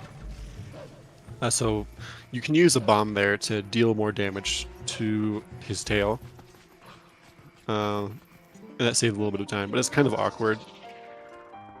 And of course you have to do it fast enough such that sometimes his tail becomes vulnerable when the bomb explodes, but if you do it too fast, then you'll make him turn, and then his tail won't be near the bomb, so it's kind of awkward.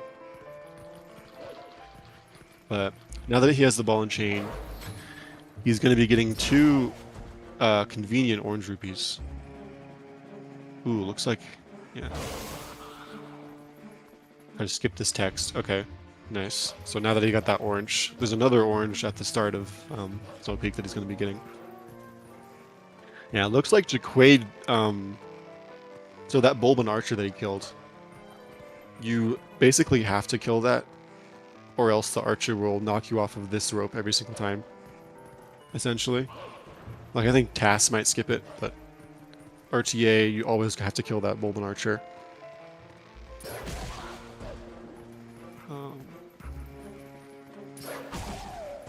Yeah, nice. Two LJs right there with the Bulbins, just to save a little bit of time.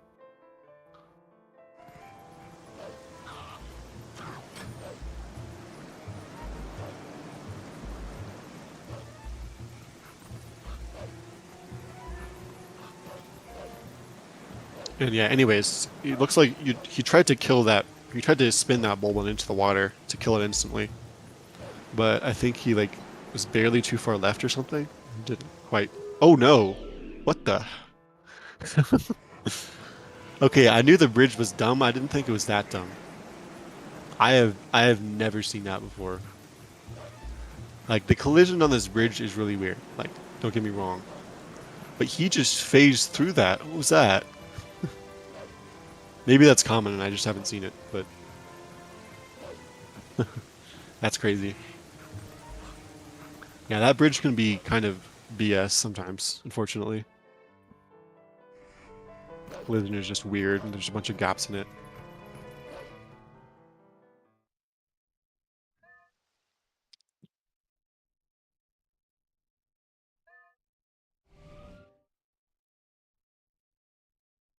So now that... Yeah, Jacquaid, have you ever seen that before? I didn't know that could happen. I'm not gonna lie. You have. Okay, yeah, that's just unfortunate, I think. Is Ether's angle okay here? Yeah, it should be fine. Yeah, okay, I thought he wasn't facing directly parallel, but he was, so... He said that he'll continue if he gets 1 bomb.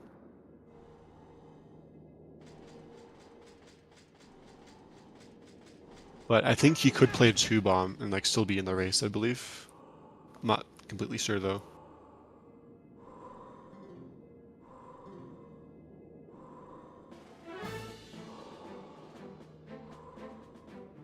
What we call 1 bomb is essentially...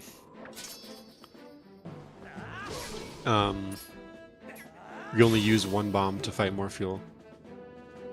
Okay, kind of bad IRNG. Should be fine if he gets the pull here. Oh no.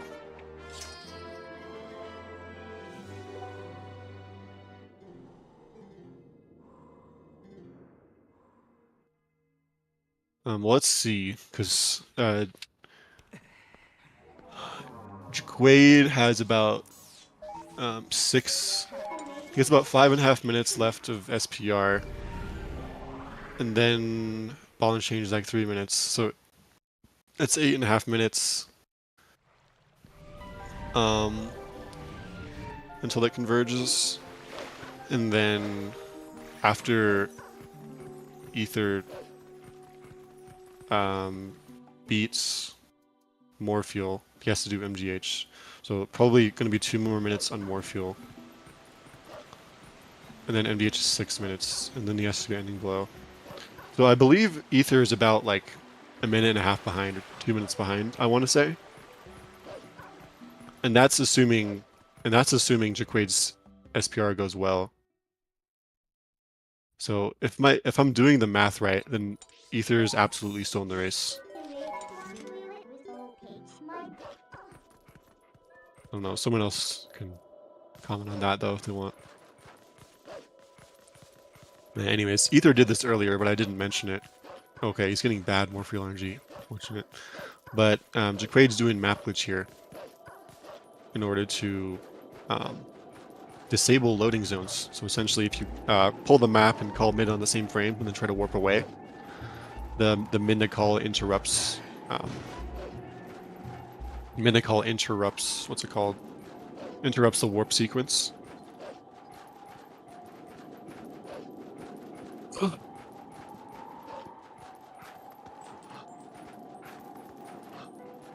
You're 6 minutes behind. I don't think that's true. Because yeah, 4 minutes and then 3 minutes. So Jacquaid has 7 more minutes until he warps. You have 30 more seconds in the cutscene. Then 6 minutes in MDH, which is 6:30. Then you have to get ending blow, which is 2 minutes, right? So that's just a difference of 1.5 minutes. I don't think it's 6 minutes.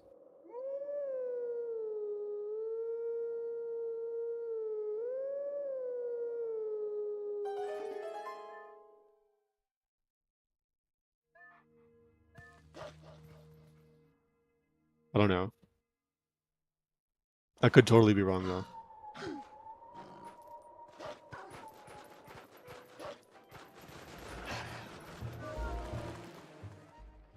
Yeah. Anyways, disabling load zones is useful because there's a big load zone that voids you out if you try to get to Snow Peak without having the Reekfish sense. But it's actually impossible to get the Reekfish sense.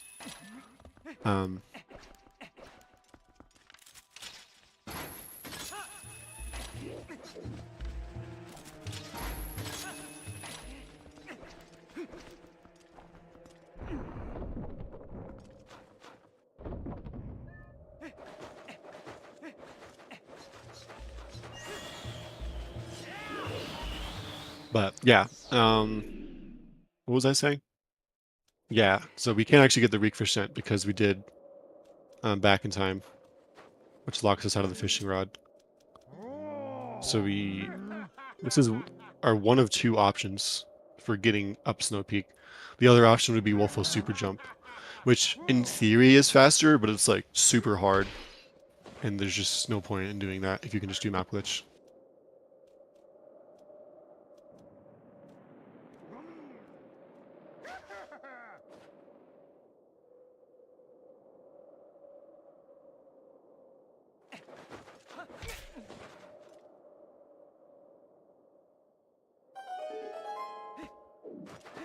Puffy says she's gonna you're gonna learn Wolfo's jump in place of map glitch. That's a crazy thing to say. But I respect it.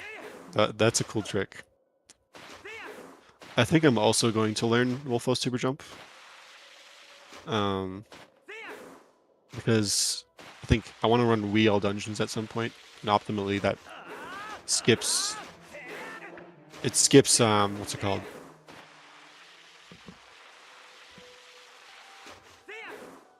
It skips map warping, which means you can't do map glitch, but you also can't do universal map delay, so you have to do Wolfo's jump there, or get the Reekfish. Anyways, about the run. as long as Jacquaid makes this, could be good. Okay. Not completely out of the woods yet, though. Yeah, that was the hard part out of the way. Can Ether get Luis glitch? Yes, he can. Look at Ether's screen. Wolfling is going to teleport. So yeah, that's the thing I was talking about with the B attack. That like getting up animation where the collision pushes you. It kind of pushes you out of the spot you're supposed to be. And once you're in a different spot, the game just gives up on trying to change your camera. And so those camera pans not happening saves like 2 seconds. Interesting that Jacquaid doesn't go up the stairs there. I think that's slower the way he went, but probably how he usually does it, I assume. Okay, and of course there's no collision on the bottom of this floor, so you can just flash shot through it. And yeah, looks like he's going for the other way, so of course there's a speed clip right there to do another floor clip. And unlike Ether, instead of doing ice clip, he's going to be doing a trick called ladder freezer cancel. Where with a frame perfect drop here, let's see if he gets it. Nope, too late. Too early. Very good. So you can, he's supposed to breathe ice infinitely, but with a frame perfect drop, you can get him to breathe ice. Oh no, he accidentally pressed A again, so he has to restart the trick.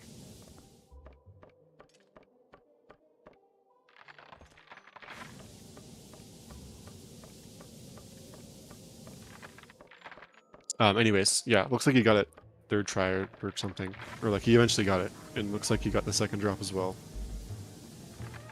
Very not ideal, but not bad.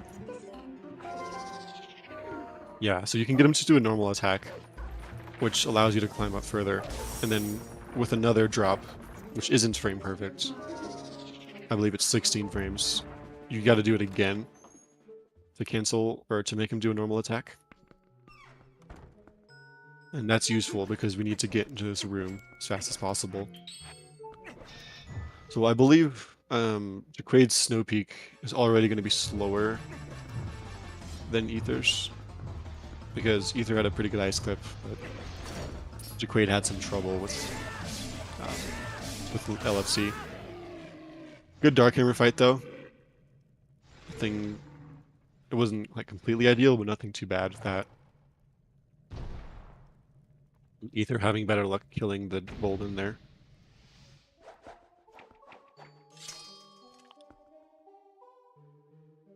So yeah, I believe Ether's about 2 minutes behind here.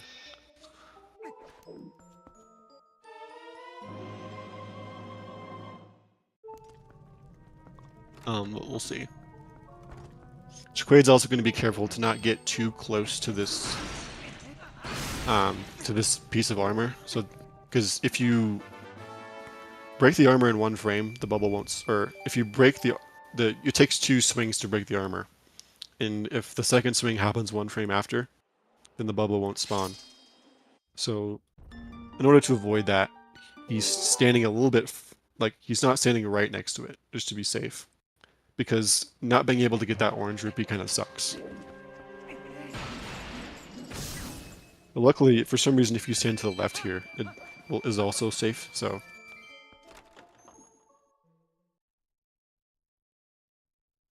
Let's see if Ether gets a better bridge, and he does.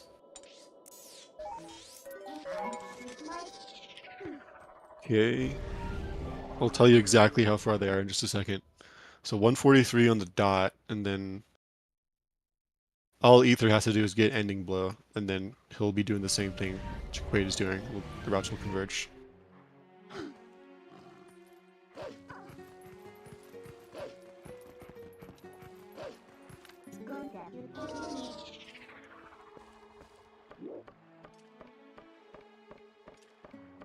Is ending blow that much? Surely it's not that much time, right? Oh, is he doing the claw shot?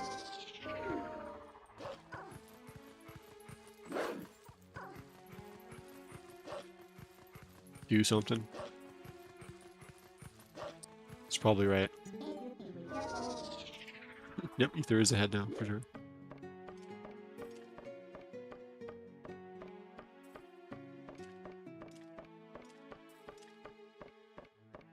Now we're climbing the longest ladder in the game.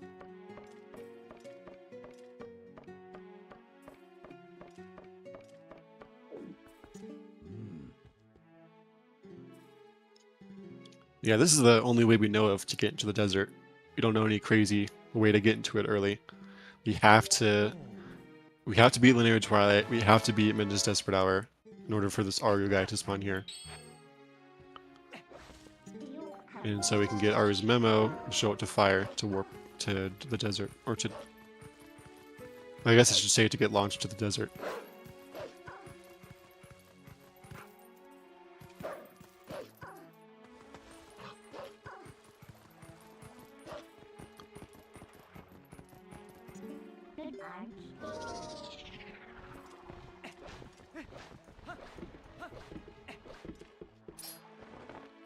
Based. I wasn't paying attention. Did he go for the cool jump? Okay, looks like Ether is exactly 2 minutes and 5 seconds behind. So, still in the race here, because they're about to go to Arbiters, in which a lot of stuff can go wrong. One of the hardest parts of the run coming up right here, so it'll be interesting to see what happens.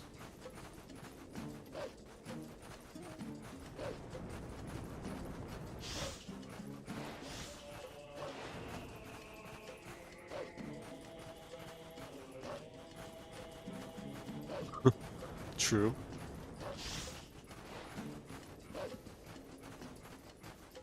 And yeah, something I didn't mention is that Jacquaid is in C down here. Just for some lag reduction. If you're looking straight ahead, the GameCube version just takes forever to load it. Or it doesn't take forever to load it, it's just, there's just like a lot of frame drops. So just looking at the ground is a way to manipulate it and avoid those frame drops. Saving a little bit of time. Nice camera angle on the Ether screen.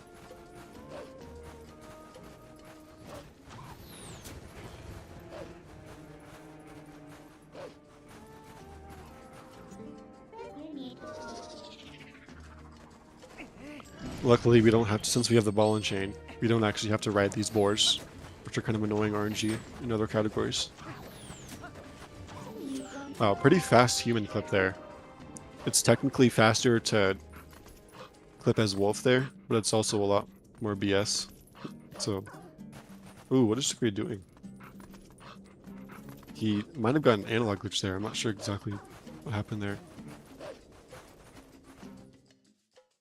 But he was going for the quick pop-up where you dash and grab the ledge there. He got it eventually. And you can actually also get a quick climb there, and it looks really cool. Anyways, we're going to be doing map glitch again to disable load zones in order to not avoid out once we do an LGA. You're supposed to do this whole Bulbin Camp sequence where you run through it and get a small key. But with an LGA, we can get onto this ledge here. And another just regular JA, we can just jump into the load zone.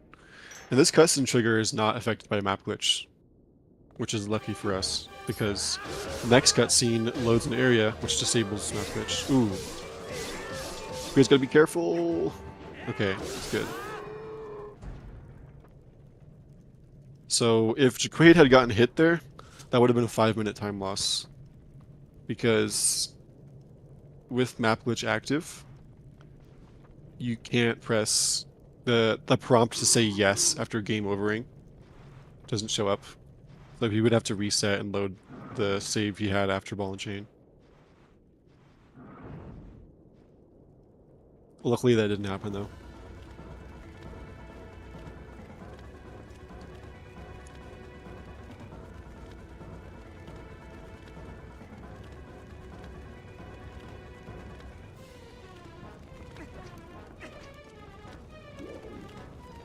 Jacquaid know the optimal movement. He does. Nice.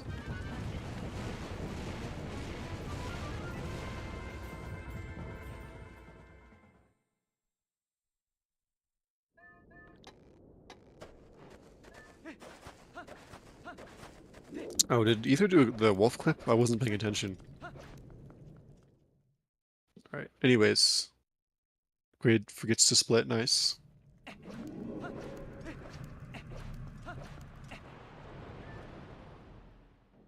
He did human, okay. Alright, anyways, now we're in Arbiters. One of the hardest dungeons. Arguably the hardest one. Depending on what you go for. There's a lot of RNG too, that you have to know how to deal with, so see how it goes for them. There could absolutely be a swing here. Especially with Stallard, and I don't even mean Stallard skip. Even ooh. That's kind of bad, because now he might target the Boldlands when he climbs up. It's like Ether accidentally messed up the LJ. He has to walk over there now, and now to not get shot by the arrow. Okay, should be fine. Will he get this LJ? Yeah, that should... Oh, that might be low. Okay, no, that's good. Okay.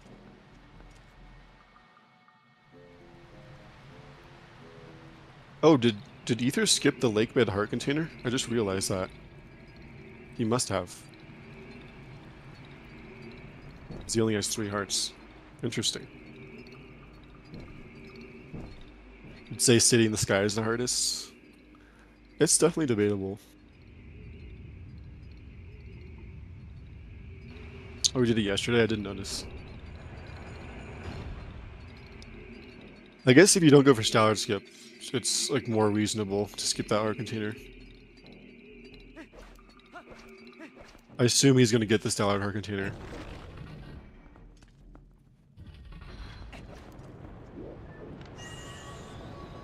Okay. Jacquaid, 1 skip. Oh no. Targeting the mold. Okay, that's just still good. Nice.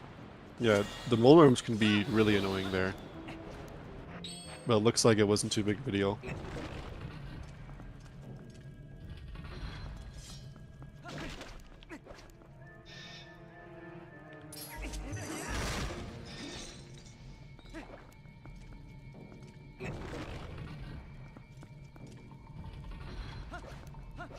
Two massive tricks. Yeah, I mean, there's Arotho skip. And then there's...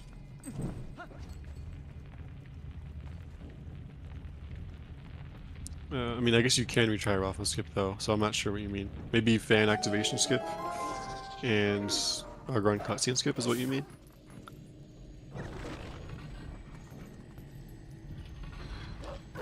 Yeah. That's true. Although I don't think those tricks are like, although you can't retry them, they're not. I don't think they're as difficult as Death Sword skip or Stallard skip. That's certainly debatable, though.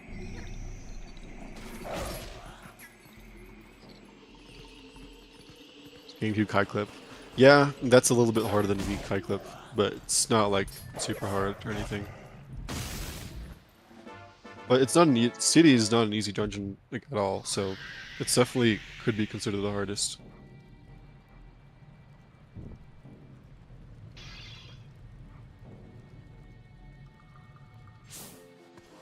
Yeah, it looks like Jacquaid going for the fast Po 4 fight, where you just like kind of guess where the next one's going to spawn. It looks like he got it. It's very nice. Doesn't have to get this red rupee chest. I think Ether does. I don't know for sure.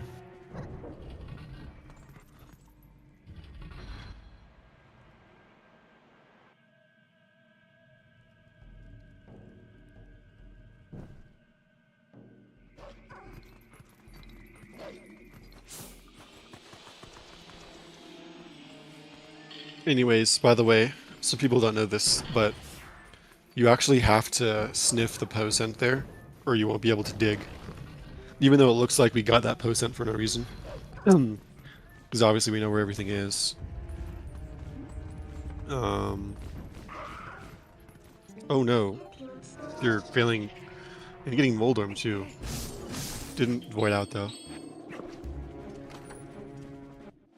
Yeah, anyways, we can't dig that sand unless we have the potent, which is why we got it. Nice. Second try, put one skip, not too bad. Oh, that LJ was kind of sketchy. I guess Ether knew what he was doing.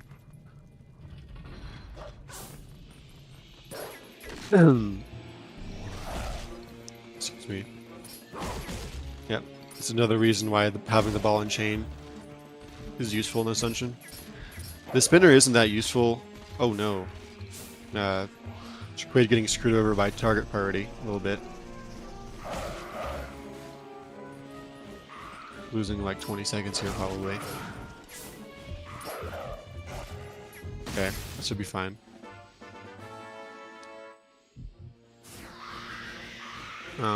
Yeah, the spinner on GameCube isn't really that useful in Snow Peak Ruins, but the ball and chain is useful on Arbiter's Grounds, which is why we go to Snow Peak first.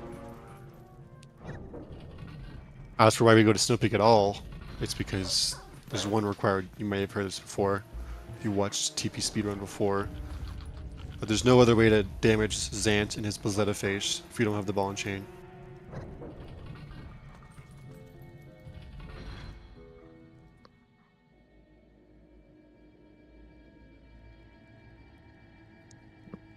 Yeah, Ether not getting the best RNG. Okay, it's fine. Yeah, so the number of times the posts spin around like that is random, but it's always in multiples of 4. But I think Jacquaid had better RNG than Ether did. And there's also a way to manipulate that Poe, but I believe Ether didn't go for it. Jacquaid, when he did his side hop, was his manipulation for that.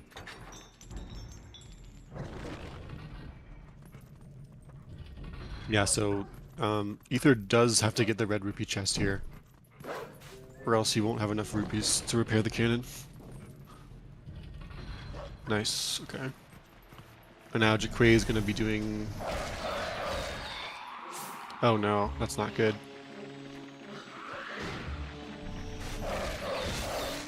Not the end of the world, though.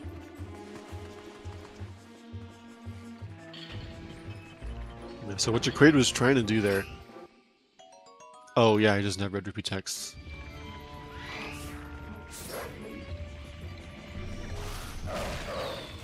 Wait, how does he not have red rupee text? Did he skip the red after... That means he must have entered with 280, which doesn't seem right. Did he skip the red after this redead? Or after the redead before the small key? Oh. Oh, I see.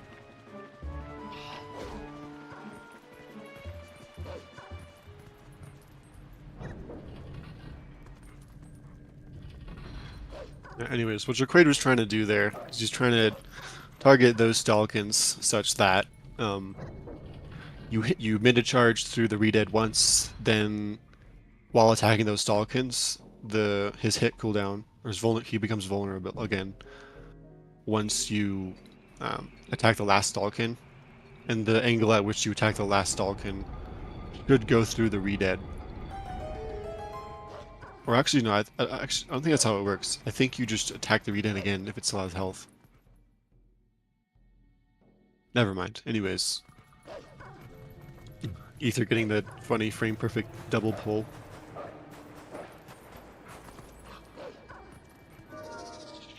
And luckily this boss key is really easy to get early by just attacking past that pillar on the right. Looks like he's going to go for human movement as well. So this is the room where we're supposed to have the spinner, but we're entering it backwards. And we also don't have the spinner. Ah, a little bit early on that side hop. Well, I mean, not the side hop, it was just the movement he did before that. His position wasn't great doing that side hop. He's going to be going through the rest of the room as Wolf, which isn't really that much slower. It's also kind of like a little bit of a relief, because that means in this room he doesn't have to worry about doing a break slide.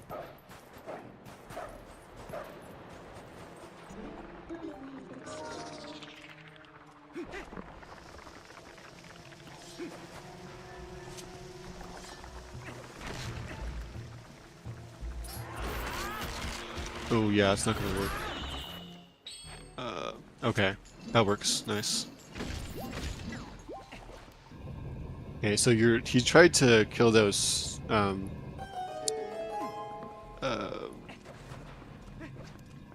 stalkins, what are they called?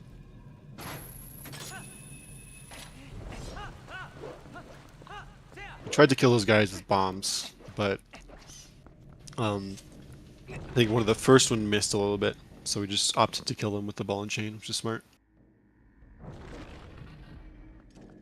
Another reason having a ball and chain is nice in this dungeon.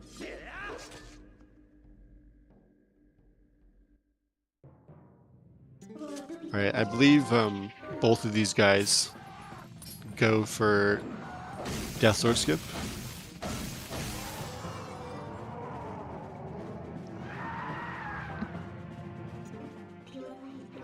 Yeah, just like with early Master Sword, with a well-positioned enemy, we can super jump and get a really fast jump. It's like he got the stuck RNG, but looks like he backed it up fine for now. Let's see if this works. Very nice Death Sword skip.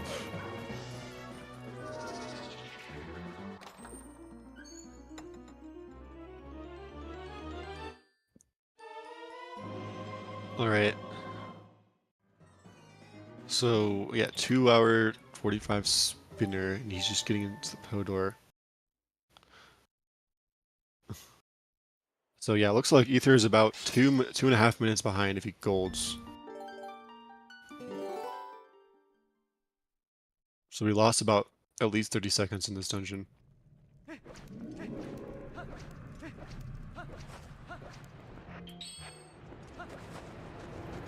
Oh no.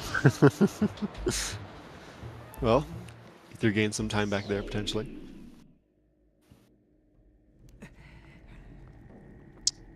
Ether also missing missing the human movement. Yep. Jacquaid not thinking there, unfortunately. Happens to the best of us. I can't say I haven't done that before, because I have.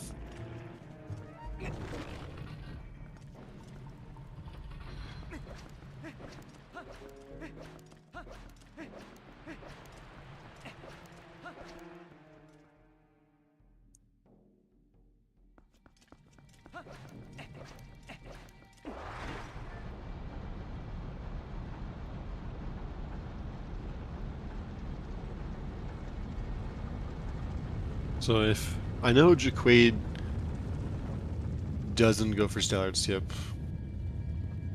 I believe Ether knows how to do it, but he also doesn't go for it, I think. Although he could try to do it to save the run. Because it does save 2 minutes if you get it first try.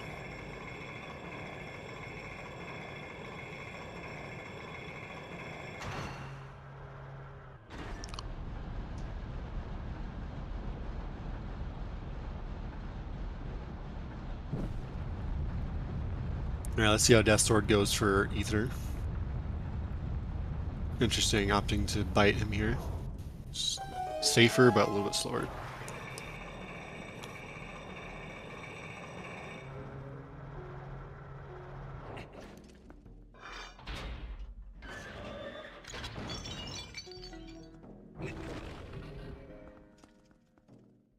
Yeah, he was going for it, but then he's probably not confident in like the stuck RNG.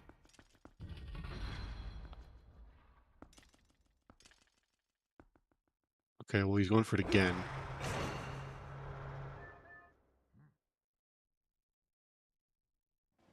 This is an interesting camera angle. Nice, very nice Death Sword skip. A little bit slower than Jacquaid's because he didn't do the backup. like that.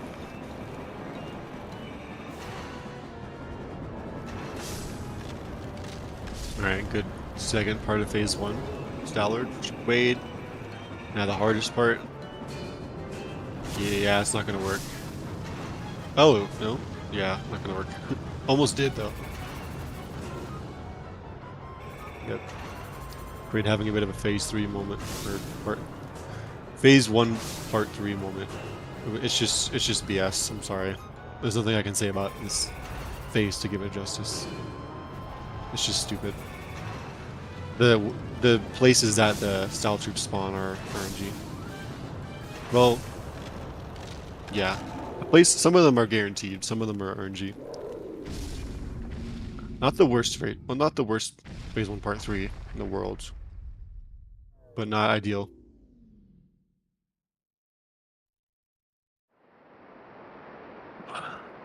Anyways, looks like Ether's about 3 minutes behind.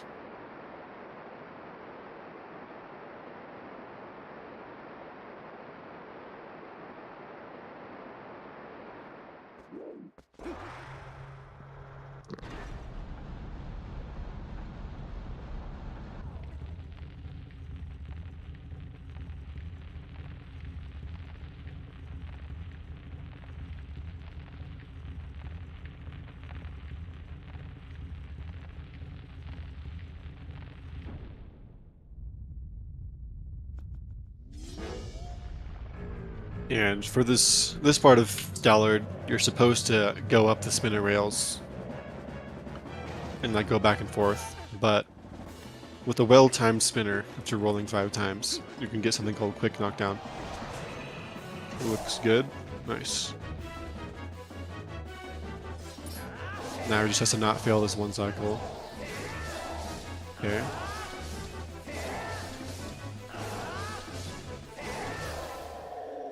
Very nice. He got 1 slash in there, but he was smart and didn't try to press B again, and instead spinned it extra time.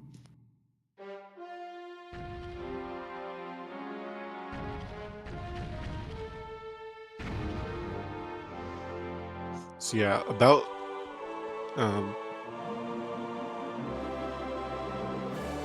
3 minutes if he could save time on Stellar, absolutely, though. If Ether gets a good phase 1.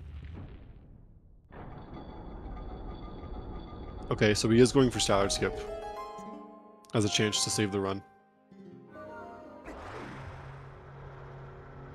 He's going for the manual angle setup. Should be okay. He has to go fast though, or Stellar's gonna turn around. You might have waited too long. No, you should be fine. But he has to get this CAD first try.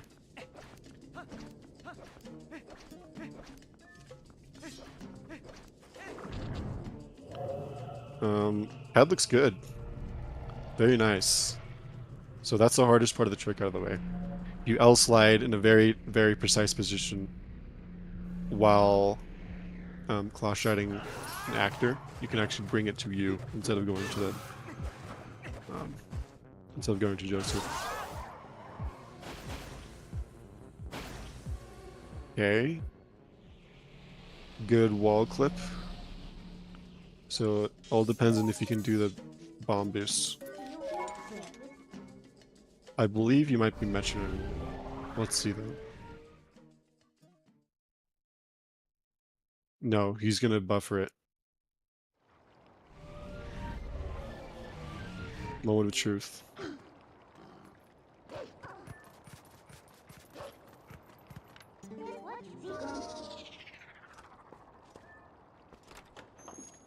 So there's a 3-frame window for this bomb boost. Let's go! Very nice staggered skip by Ether.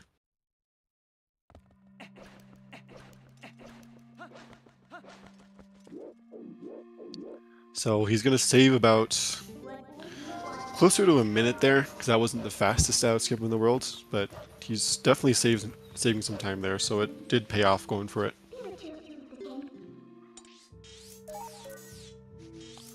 Okay, I want to say he saved like a minute and a half there to Jacquaid, which means he should be about a minute and a half behind him.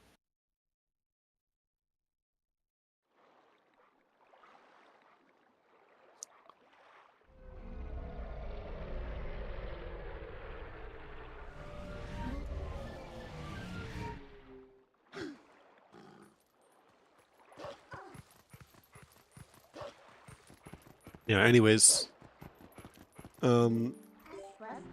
I should have mentioned it, but Ether was doing sour skip. But Jacquaid just did the biggest sequence break in the game, where transforming next to that totem, the wall can actually push you into the totem, and for one frame, the game doesn't check for actor collision with Wolf-Link after transforming, or just with Link after transforming. So you can actually get pushed through that totem.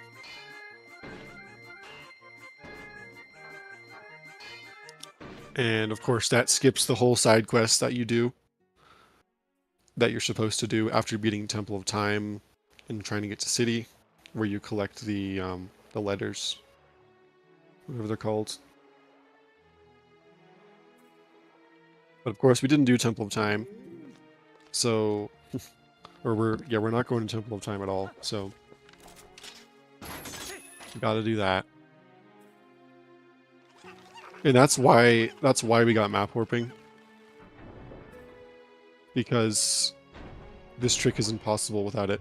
So once we warp the camera away, we can't call upon it to warp. We have to map warp.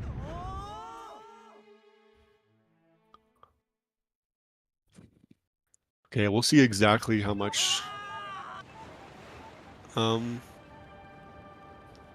Ether is behind, but it should be about a minute and a half, I believe.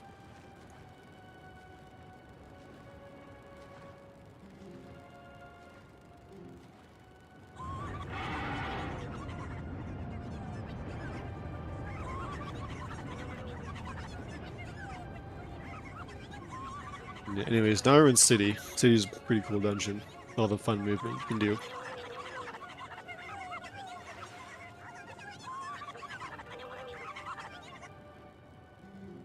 And the reason why we can skip Temple of Time, of course, might have heard this if you watched the Twilight Princess speedrun.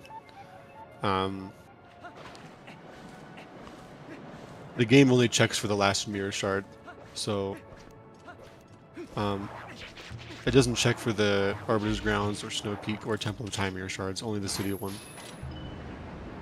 Of course, we still have to beat Arbiter's Grounds in order to get to the Mirror Chamber, because we don't know how to get to the Mirror Chamber otherwise. That's of course why we also don't beat Snow Peak.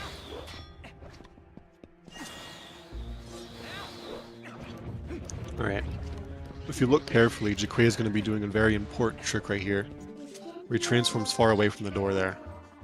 And that's because right up next to the door, there's a cutscene trigger. But when you're in the door animation, you don't touch it. So transforming to Wolf there, your position, what the game thinks your position is, which is Wolf-Link's hind legs, is the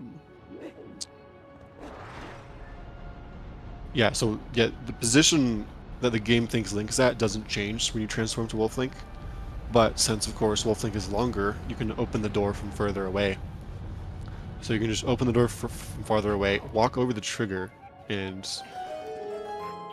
when you're in the cutscene, the triggers are disabled, of course. So skip turning on that big fan underneath the boss key, which is important because if we didn't, then we would have to do that part of the dungeon glitchless, which is like a 2-minute time loss, I believe, if you know what you're doing. Interesting that Ether swims there. I wonder if that's faster if the wind blows.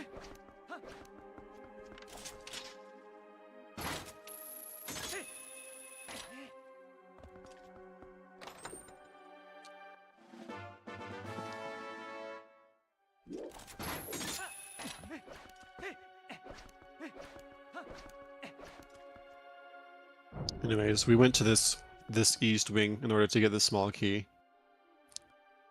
In order to get to the west wing.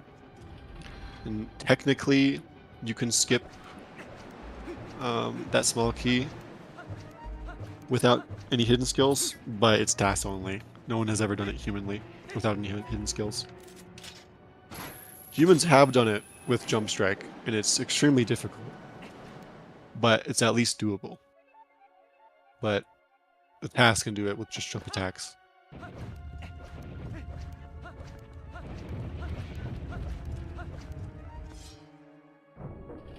There's still I believe Jim's $100 bounty is still going on for whoever can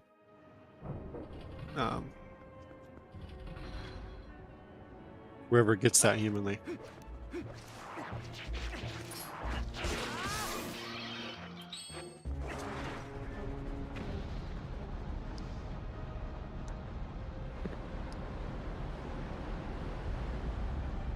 So it was interesting that Ether went for Stallard skip here. Don't get me wrong, it was the right idea. But that also means he's on 3 hearts for all of City and only has 4 hearts in Palace. Which is a little bit sketchy. But if he plays it safe, he should be fine. He just has to watch his health. Both of them going for the no-scope, I think.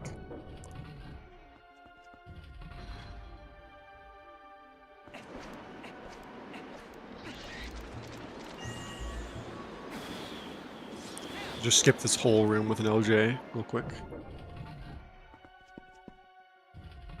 And through this room. I wonder if Jacquaid is going to do the Talloworm LJ.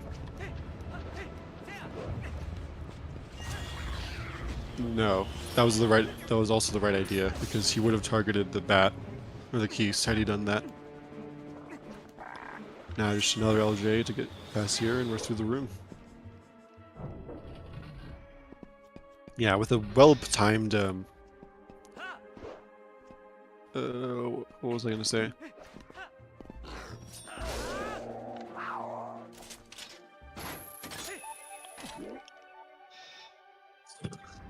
A well-timed jump attack, or a well-timed LJ with that power room.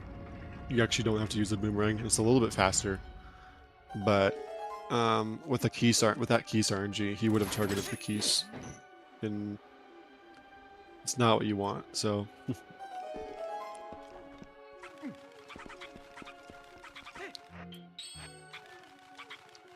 Maybe Jacquaid always doesn't do that, I'm not sure, but it was the right decision to not go for that.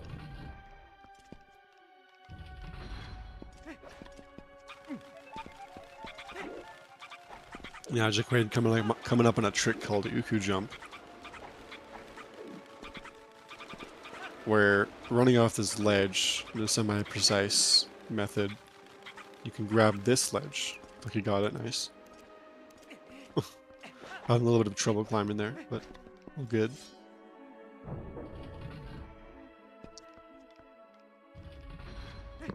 Is Jacquaid gonna go for skydiving? Yes, he is. Nice. Textbook skydive. Oh no. I'm not sure what exactly happened there. Why that LJ didn't work for Ether. Well, a little bit unfortunate.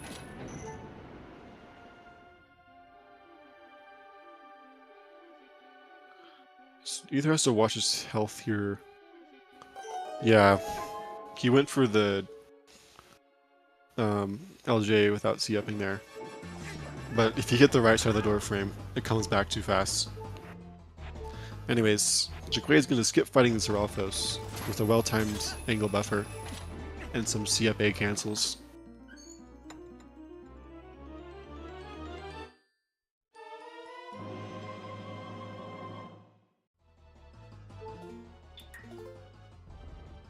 Okay. Alright, that's what Ether was trying to do the first time. Fortunate bit of time lost there, but nothing crazy.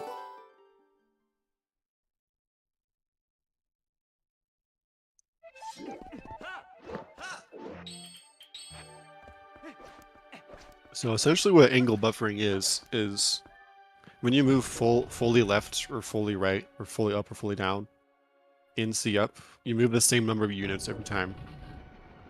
So, and you can use that to your advantage by, like, if you pull the item wheel while in C-up, then hold fully down, and then like item wheel buffer again 3 frames later, you'll get the same angle every single time.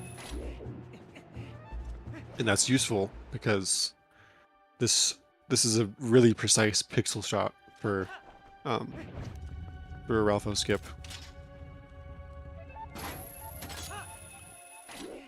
So getting the same angle every time allows us to do a setup. Ether accidentally throwing the Uku there. And failing Uku jump, unfortunately.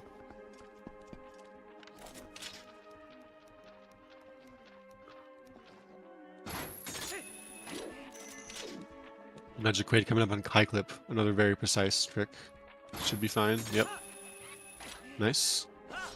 This is only possible because we skipped turning on the fan.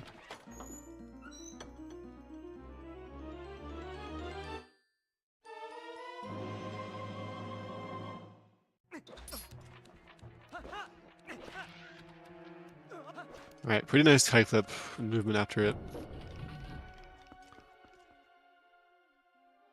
See how Ether fares with the Ralpho skip.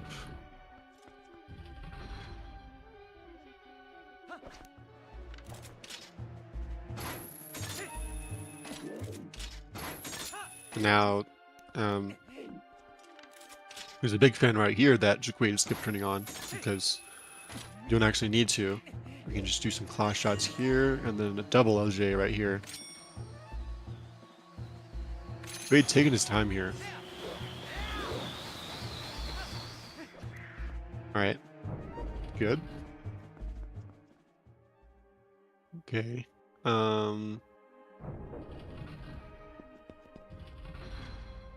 Ether's struggling to get the frame here. Nice, okay.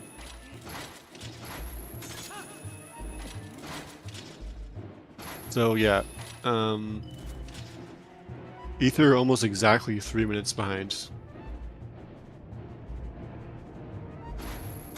So, I mean, the game past this point is like, there's nothing like crazy, like Stellar skip or anything. There's no tricks like that coming up. So, the end of the game is relatively consistent, but I wouldn't count it out just yet. Based on how both of these guys' runs have been going, anything could happen. With the right combination of stakes, it could be close again, so. Looks like Jacquaid missed the last cycle of the fan tower, which wasn't too bad. Missing that one isn't bad. Missing the one before that is really bad, because you have to wait, like, for the fan to turn all the way around. It just takes forever.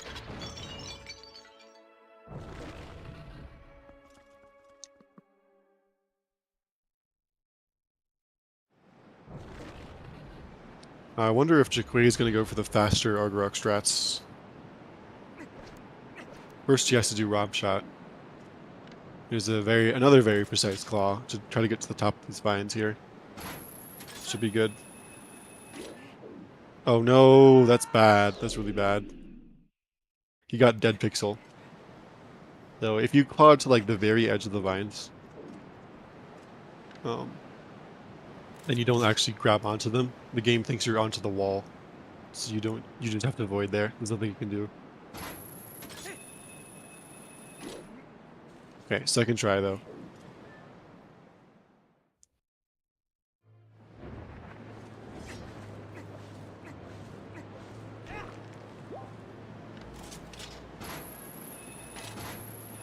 A nice Kai clip by Ether.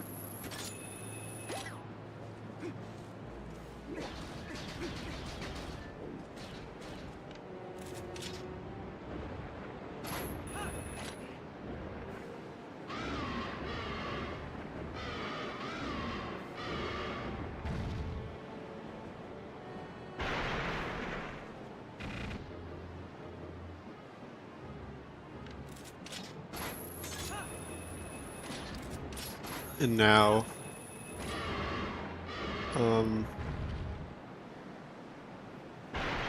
if you claw shot quickly enough, well, that's not going to be high enough. Yeah, okay. So Ether was too low in order to get to grab onto the top of this fan here. You have to be a certain height for it to work. But anyways, as I was saying, for phase 1 of Argarok, if you grab the grate like really fast after hitting him once, you don't have to wait for him to fly around again. And also for avoiding Argarok flying around a bunch, Jacquaid is going to avoid out here.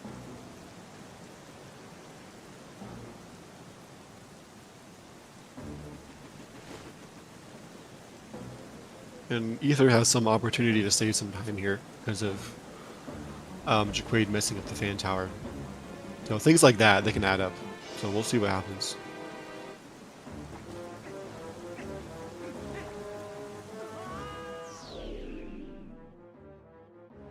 So now there's a new Argarok thing with some like semi-precise claw shots. Let's see if he goes for it.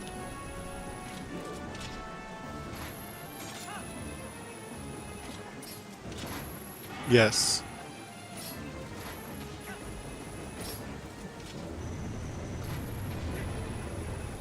Okay, very nice.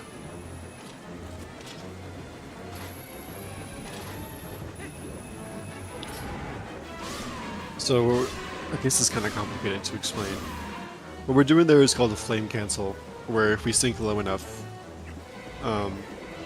Argarok assumes that she hit you off, and so she stops breathing her flame. And that just saves a few claws for the next Behat.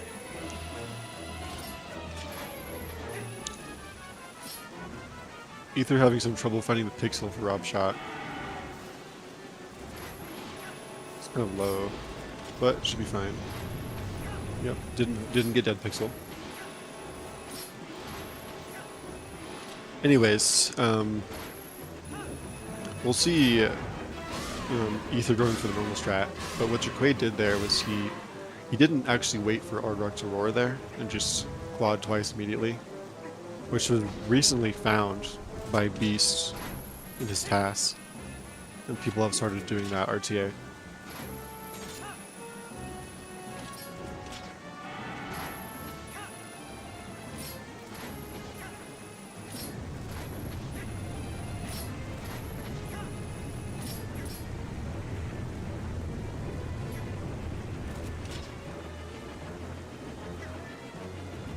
Yeah, for the last cycle, doing 2 flame cancels. Ether going through it right now, unfortunately. I think he failed the phase 1 part where you re-grab him immediately.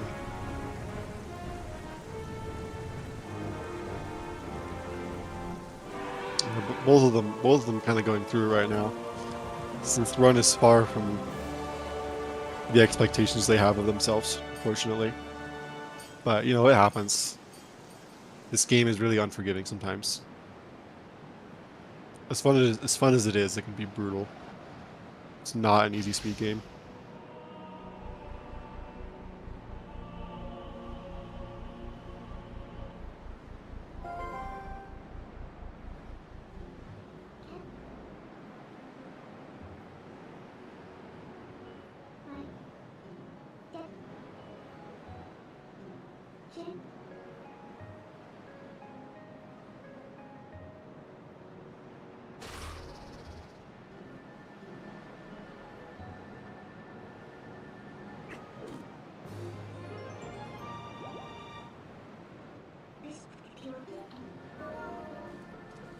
I actually didn't see how Ether's fan tower was, if he saved time there or not.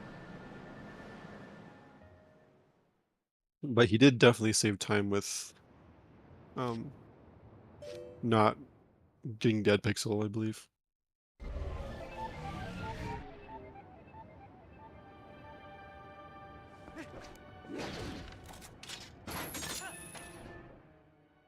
Yeah, so Ether going for the old method of waiting for Argarok to roar first, then clawing.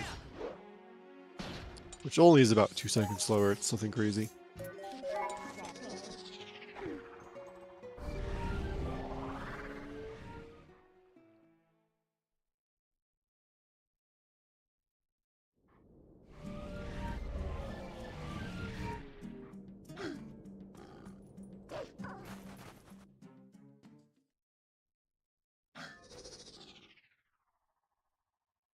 So now Jacquaid is going to be coming up on Palace of Twilight, which is another pretty hard dungeon.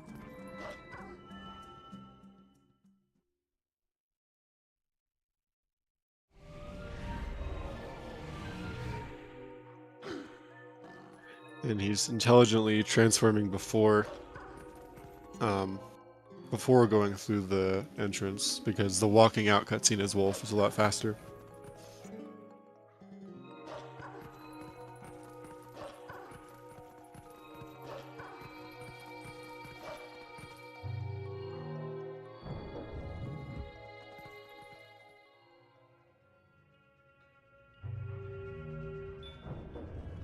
Yeah, so it's going to be kind of difficult for Ether to come back here. He basically has to hope that Jacquaid will make some major mistakes, but it's certainly possible. This dungeon is not easy. There's a room in it called Stupid Room, and it is stupid. And you can lose a lot of time in that room, so we'll see.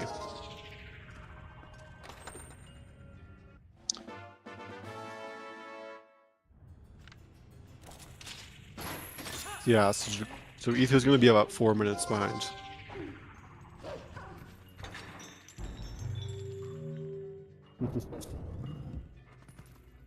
Jacquaid's saying to not count that out as a possibility of something going wrong in Stupid Room.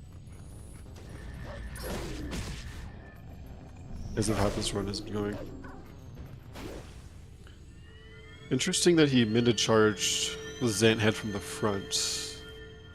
If you do it from the side and get launched towards it, towards the chest, kind of, or towards the edge of the barrier, allowing you to reach the chest directly out of the cutscene, but yeah.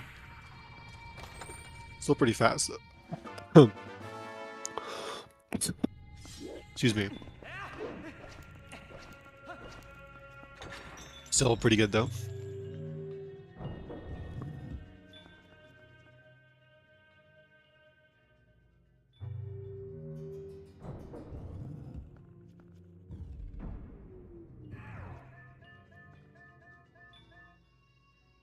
Now with Phantom Zant, we're going to be doing a series of spin attacks here in order to do a very specific amount of damage. So that Phantom Zant doesn't warp. Oh, we did a spin. We did. Oh no, that's, yeah, I'm stupid. That's what you're supposed to do. You do a stab and then you do 2 spins, and then for the last one, you do the same thing except 3 spins. Very nice. If you do too much damage in a cycle, he's just gonna warp away a bunch. It's just like a disaster. It costs like 30 seconds or something.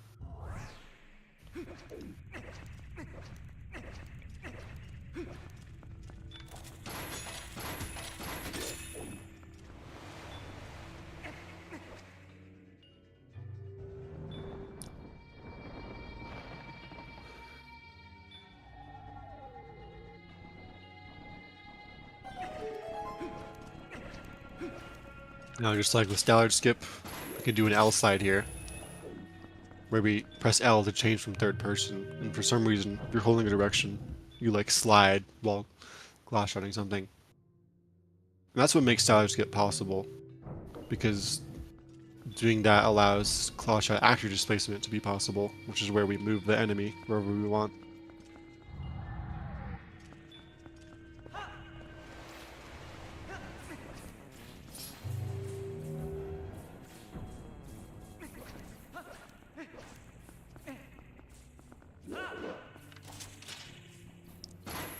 But yeah, for here, nothing crazy like Stallard Skip. It's just sliding lets us get closer to the next door, so might as well do it to save a little bit of time. Probably like a second per L slide.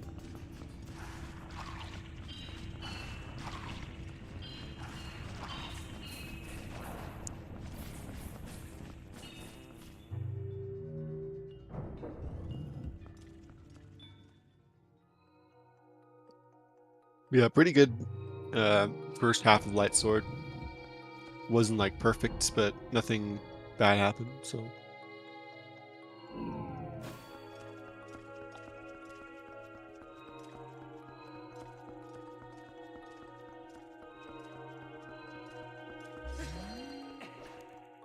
I just realized is Jacquaid running against Ether's Sum of Best? I think I see that on his splits. I don't know.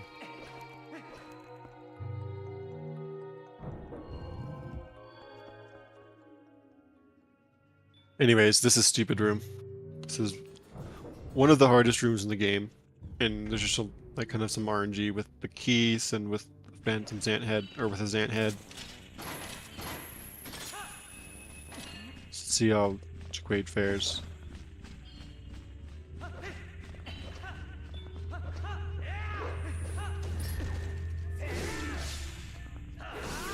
Okay, pretty good. So yeah, pretty smart by Jacquaid not to go for an auto spin there, or jump attack and then spin. Because I'm pretty sure he would have gotten knocked off, had he gone for that.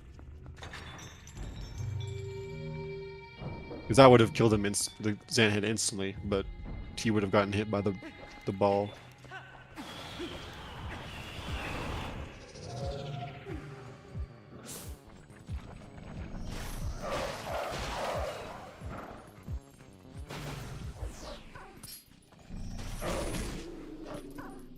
Interesting, he goes for the double kill there. I think that's a little bit slower than Minna charging at once and then doing a dash and B attack. But it doesn't lose that much time, so... Nice, that was a really fast claw too.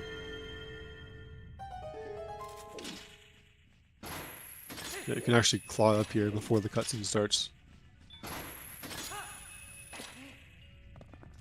Technically, you can do 2 claws before the cutscene starts, but I've never seen a human do that.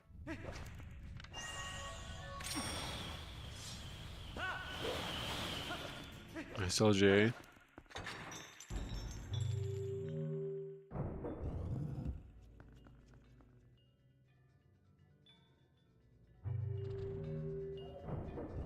Oh, looks like Ether forgot to split. Nice.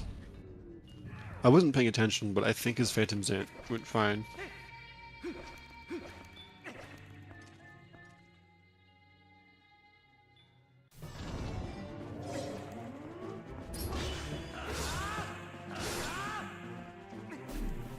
Oh yeah, and with these voice crack and with these soul throws.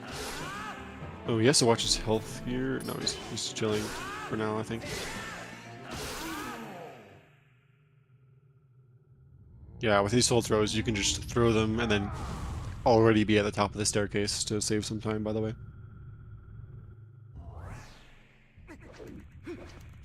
Ether was prepared to dodge those Twilight vermin spawning, but because of that L slide, he went past the trigger.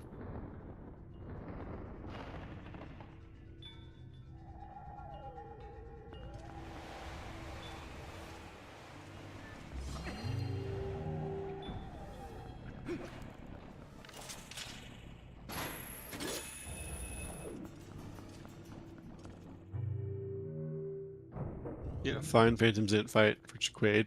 Phantom Zant 2 fight. Which is exactly the same.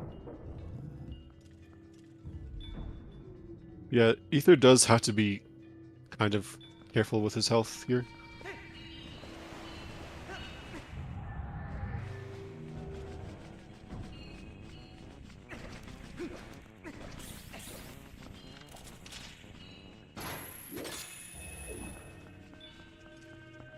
Especially in this room.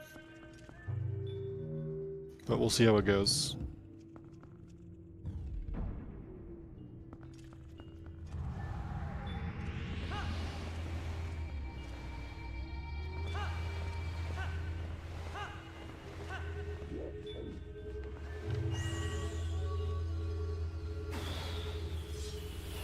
He jumped kind of early. He's not going to get it here in time. And I'm a quarter heart now. So be very careful.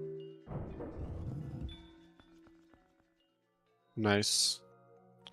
And purposefully doing a counterclockwise spin in order for him to get 3 attacks on the Zant Head there.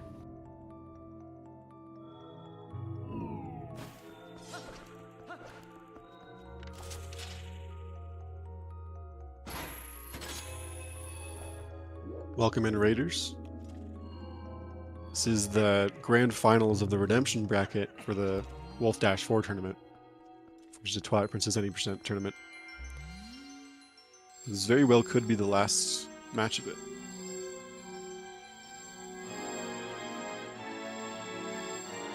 It's like Ether also going for the double kill. And intelligently turning on senses there so you can see where the hearts are. Unfortunately not getting the best kills on those Zant heads. I think he targeted them in the wrong order. So he didn't... You're supposed to target the one on the bottom first, and then the other two. But it doesn't look like that happened, and he also didn't get the claw before the cutscene started. And he went for the no-scope.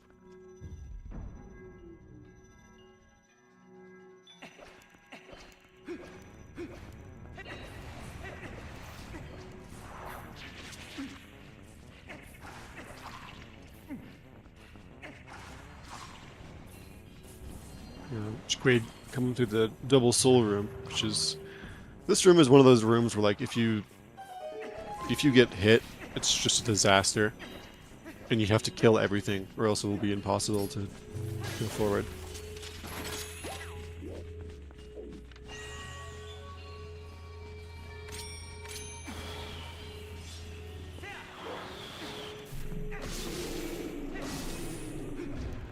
And with this platform, if you trigger that platform and you immediately leave it, normally after walking off of it, it's like, oh, okay, Link isn't here, so it's going to deactivate. But if you immediately go off of it, it doesn't deactivate. And so, of course, with the activation taking time, and you having to wait for the Zant heads anyways, you might as well activate it and then immediately get off of it to skip that, just to save like a few seconds. You don't have to wait for the animation of it turning on. Interesting that Ether throws the soul there, but I guess it works. Normally most people, they drop the soul there and then do a roll stab onto the stairs.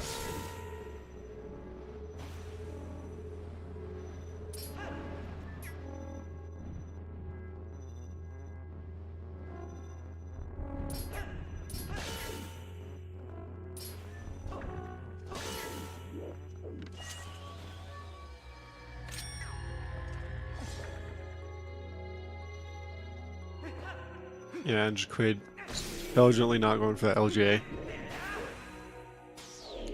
LGA saves frames.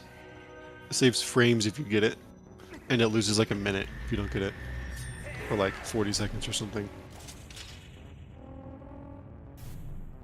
It's not gonna work. Yeah. So it is faster RTA to kill that Zant head first. The order doesn't matter, like in terms of like completion, but it is a little bit faster to kill those Zant head, or kill that far Zant head first before getting the boss key. Because it's just how the cycles work. But that includes you making a kind of a relatively precise claw that you can't really see, which Jacquaid failed one time. This room is extremely hard, though. I would say, outside of boss rooms, I would say this is probably the hardest room in the game, in my opinion. Oh, nice. Jacquaid, or Ether doing an LJ that loses time.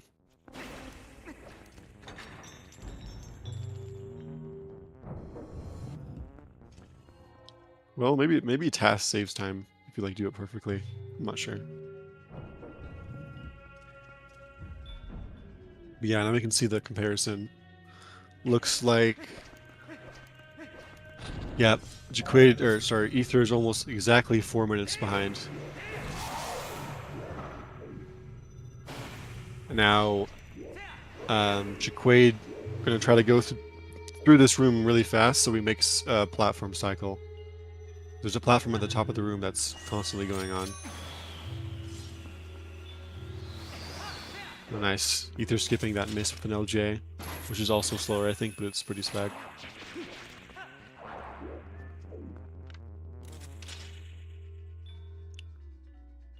Yeah, Jacquaid's going to try to make this platform cycle. I think it'd be good, as long as he it's a relatively early claw here. Ooh, it's going to be sketchy. Now he missed it. Unfortunate.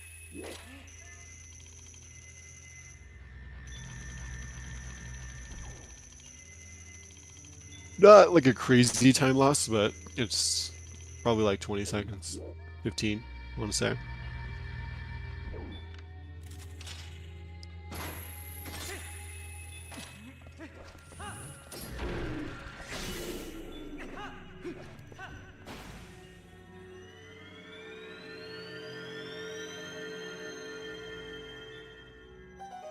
Nice.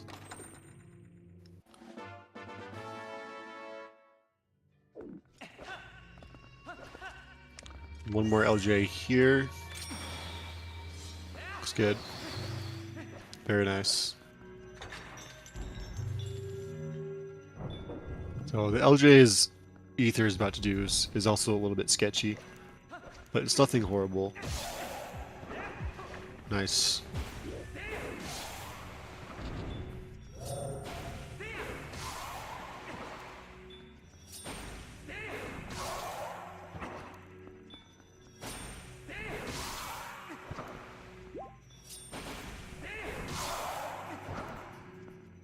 Looks like Ether is instead going to go for the Bosky first, which is a little bit more forgiving, since you don't have to worry about the Xanhaz attacking you while you're trying to do that precise claw.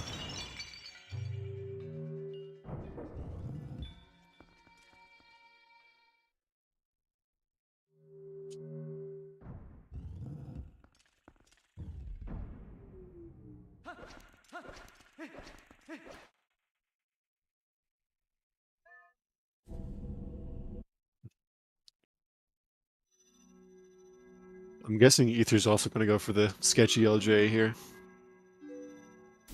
which is so like minuscule that like it loses time if you buffer it, but it is kind of cool. No way. Okay. Yes, intelligently not going for that.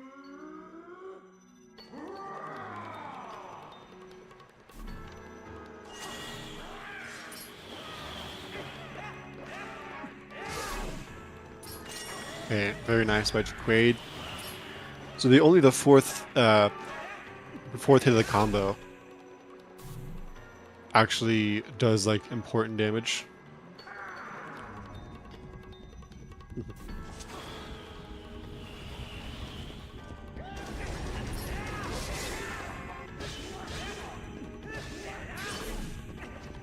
So what Jacquaid did there was he just did 3 attacks that didn't hit him, and then the fourth one to connect with Zant. Although he purposely held B on the third one to delay the fourth one coming out a little bit with a charge spin, because that doesn't cancel your combo. Pretty smart. I should probably start doing that. And there was also a one cycle that you can get with the Dangoro phase, which was the phase we just saw, where if you finish a combo in a 2-frame window when he's warping away, then it's just a 1 cycle. But it looks like you just barely missed it. Now he's in the Morpheal phase. Looks good so far.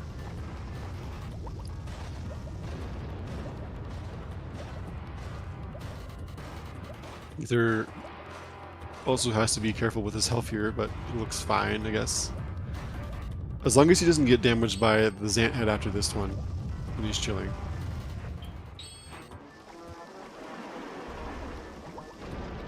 Like they're both going to miss early platform.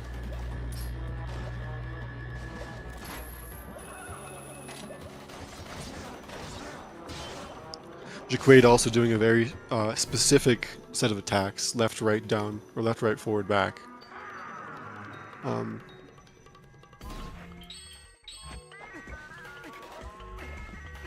which is it's the fastest combo in general, but underwater, it's just it's even more important since your attacks are so slow.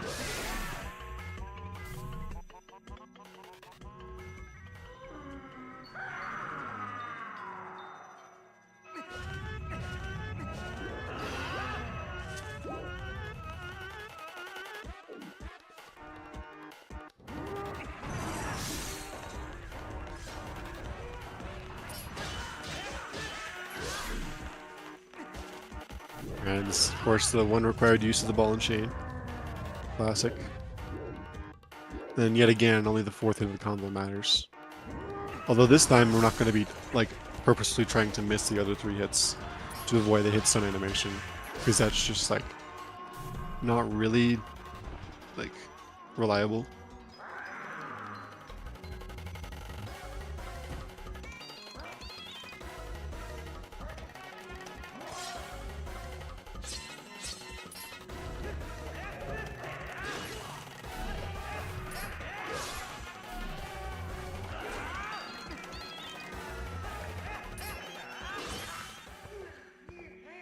Very nice final phase. Jacquaid. That's probably the hardest phase in my opinion. Of course, made it look easy.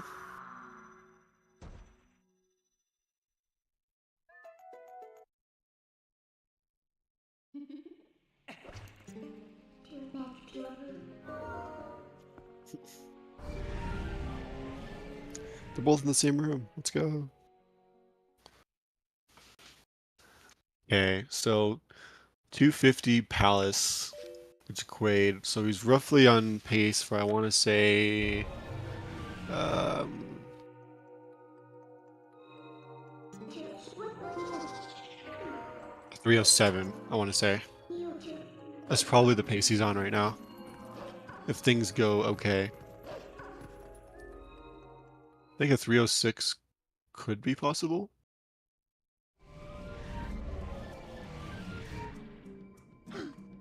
Yeah, 306 should be possible, but it's probably going to be a 307 if things go well. And then Jacquaid, and then Ether is probably on like a 311 pace.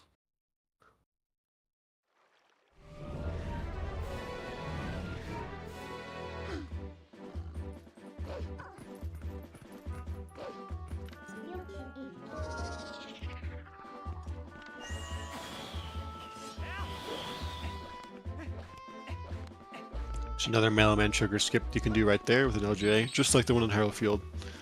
So it looks like Jacquaid got it this time.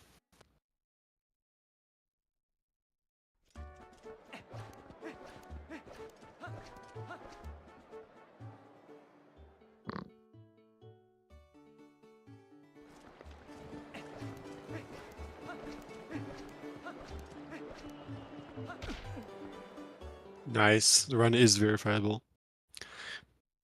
He missed. He made it unverifiable with the failing box break, but luckily he got the bonk, so it's okay now.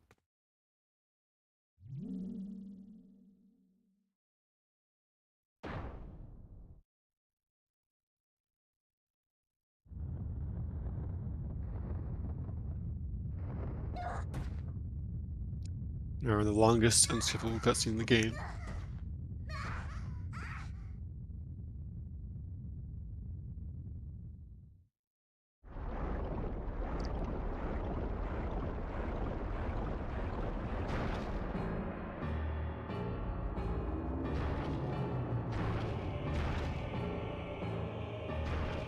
And of course, I say there's only one like, required use of the ball and chain, but there's a number of like small time savers that comes with getting the ball and chain.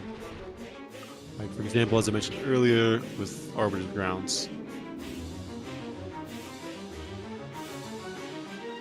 But also, you know, just then with the Ook phase, where you could knock a pillar instead of rolling it.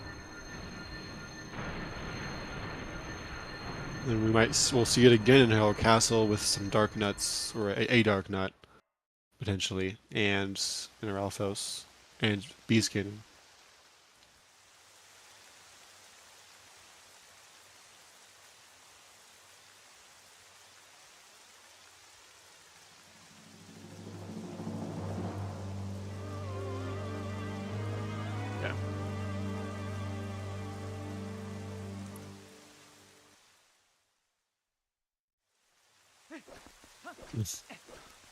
They're pulling out the ball. Does that work? I had no idea that worked. What? I had no idea the ball and chain like stopped the spin there. It's definitely slower, but like it's pretty awesome. Uh, not sure why Jacquaid transformed here.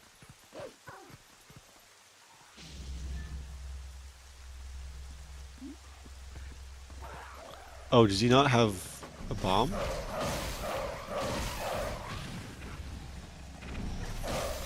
I don't think that's faster than the ball and chain strat. I believe. Although that does look faster than just fighting it normally. So maybe he just doesn't go for the ball and chain strat there.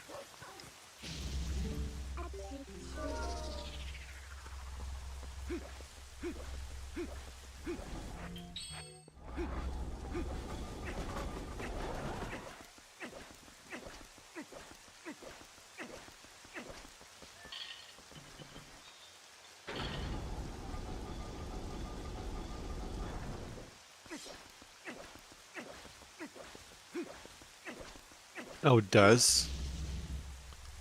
Oh, I didn't know that. So is that faster then than the ball and chain strat? That's pretty cool.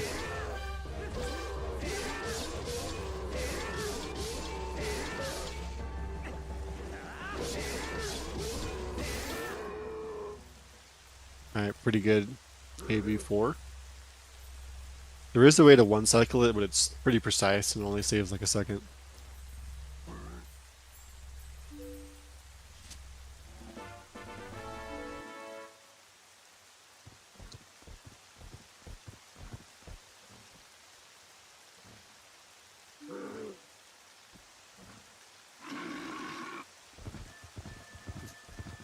Ether talking to Charlo.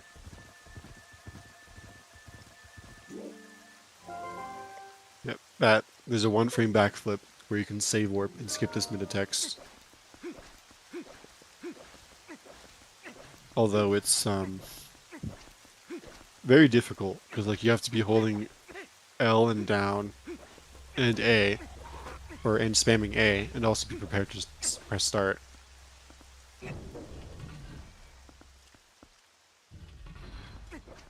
If it was just any 3 of those, it would be fine. But like all 4 of those is really difficult. He's opting to backtrack instead of save warping, which is a little bit faster if you didn't get the backflip and you also aren't mem card swapping, which Jacquaid isn't doing, I don't think.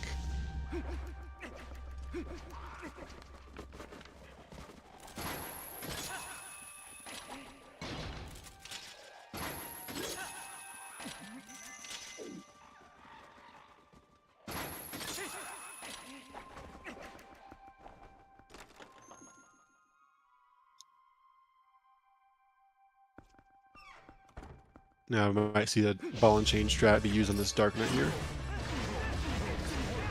Okay. I mean, not yet, but like in a second.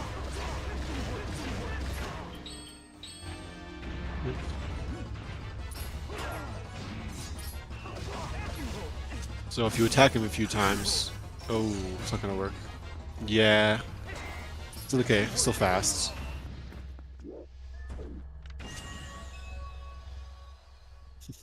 Nice, I got an orange.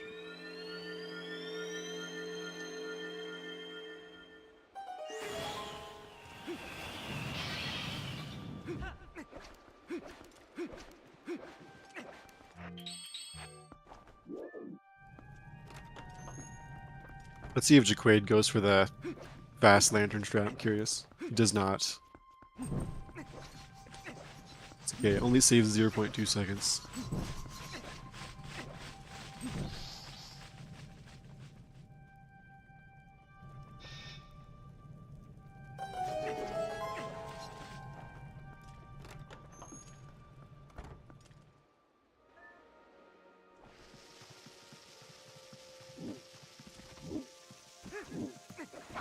Very nice. Had just enough bombs for that. So yeah, he only had 1 bomb entering Harrow Castle. And optimally you have 2. So you can use the bomb here and also against those Dinolfos. Yeah, it looks like Ether's also going for the wolf strat here. I didn't know about the strat, so that's pretty cool.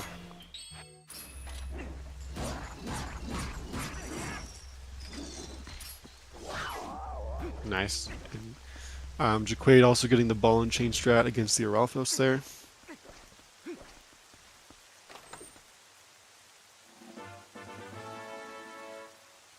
But he didn't transform back there, so I think he probably lost time. Possible to kill them all in one ninja charge. Interesting. But yeah, fighting those bokoblins without a bomb is a lot easier than fighting those Dinolfos without a bomb. Or, I mean, it's not really that hard, it's just like awkward to fight them without bombs. Because you have to do like sideways attacks.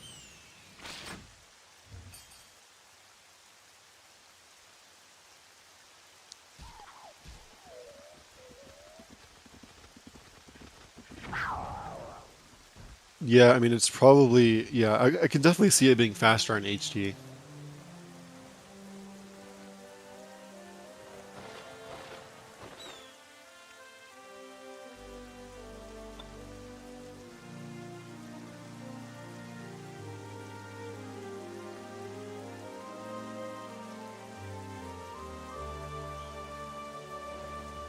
Anyways, Jacquaid meeting the friends we met along the way, of course.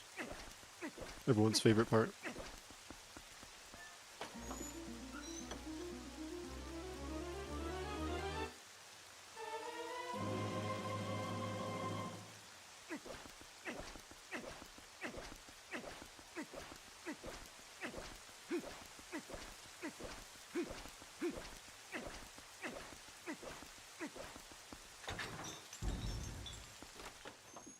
And Ether opting for the save warp here. You know, it's just doesn't really lose that much time. I think most people do it. It's just easier.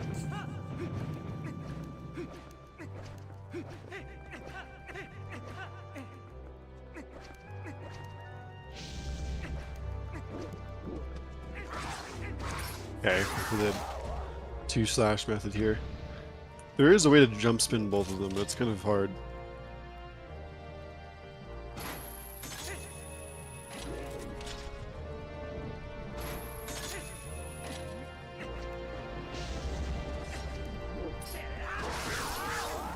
But you can more easily jump spin both of these guys, which is faster, so might as well. It's not too difficult.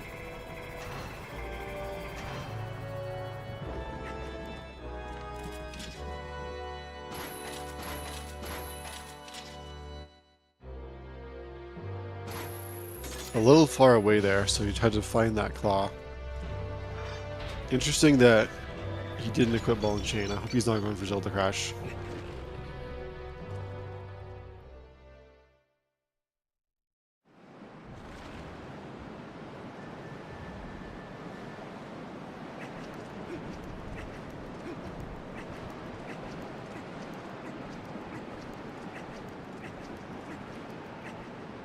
Yeah, with Zelda Crash, if you pull the item wheel in the same frame the boss text attempts to show up, crashes the game. That would be like a 6-minute time loss. Okay, not going for it. But, you know, sometimes you like to go for it for fun. But this is a race, of course, so...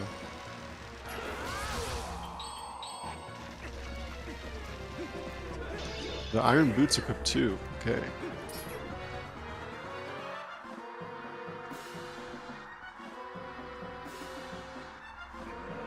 Just had to equip the iron boots for the culture.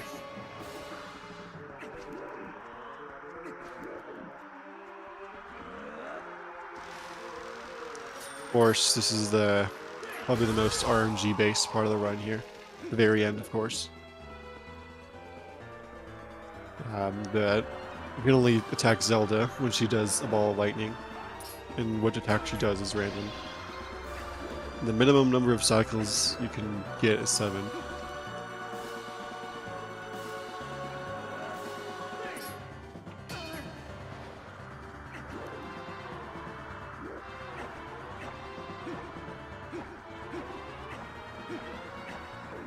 Kind of a slow Zelda, just like based on how fast she's attacking. And also, you know, some of those... She can't do a lightning ball every time, which is why I said the minimum was 7, not 3. But when she's not doing a lightning ball, it's better for her to do the sword attack than it is for her to do the Triforce.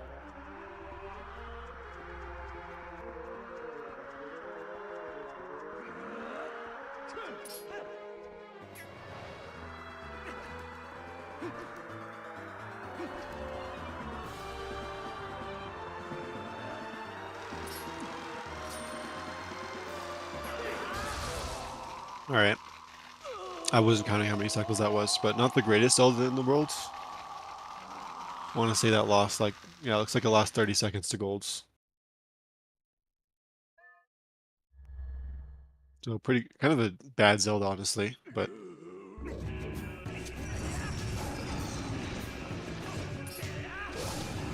Another use of the volume chain right there. Also, he's going to be doing a very specific set of attacks there in order to do the maximum amount of damage for the first 2 phases. And that's important because then on the 3rd phase, all he has to do is 1 Wolf Bee attack and it instantly kills him.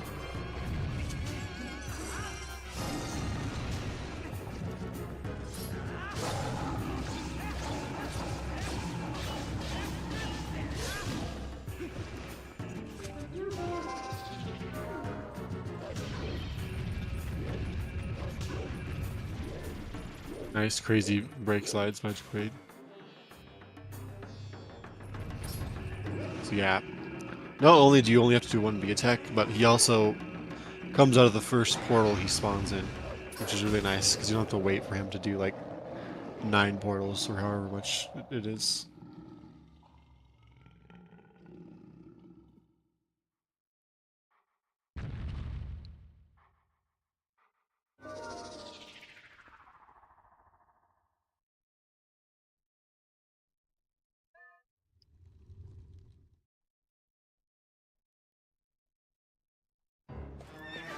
So now we're on horseback, and if you go to the left of Ganon, then there's only 3 possible patterns you can do.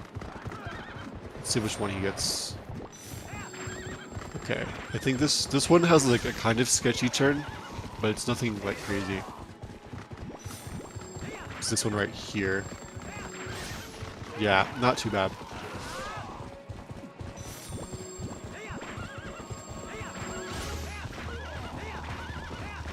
Alright, very good horseback. That was a good pattern. I know there's like one turn that's weird. I don't know. I guess I need to study up. I know the patterns on Wii. I don't know, like I forget them on GameCube for some reason. Even though it's the same, just like flipped.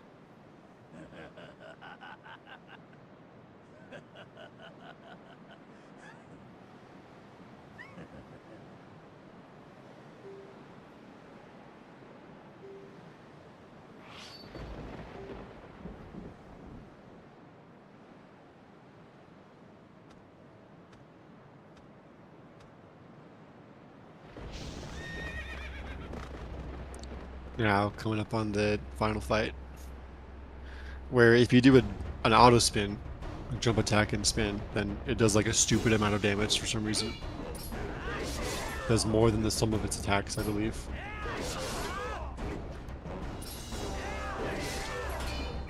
Oh, failing the last one.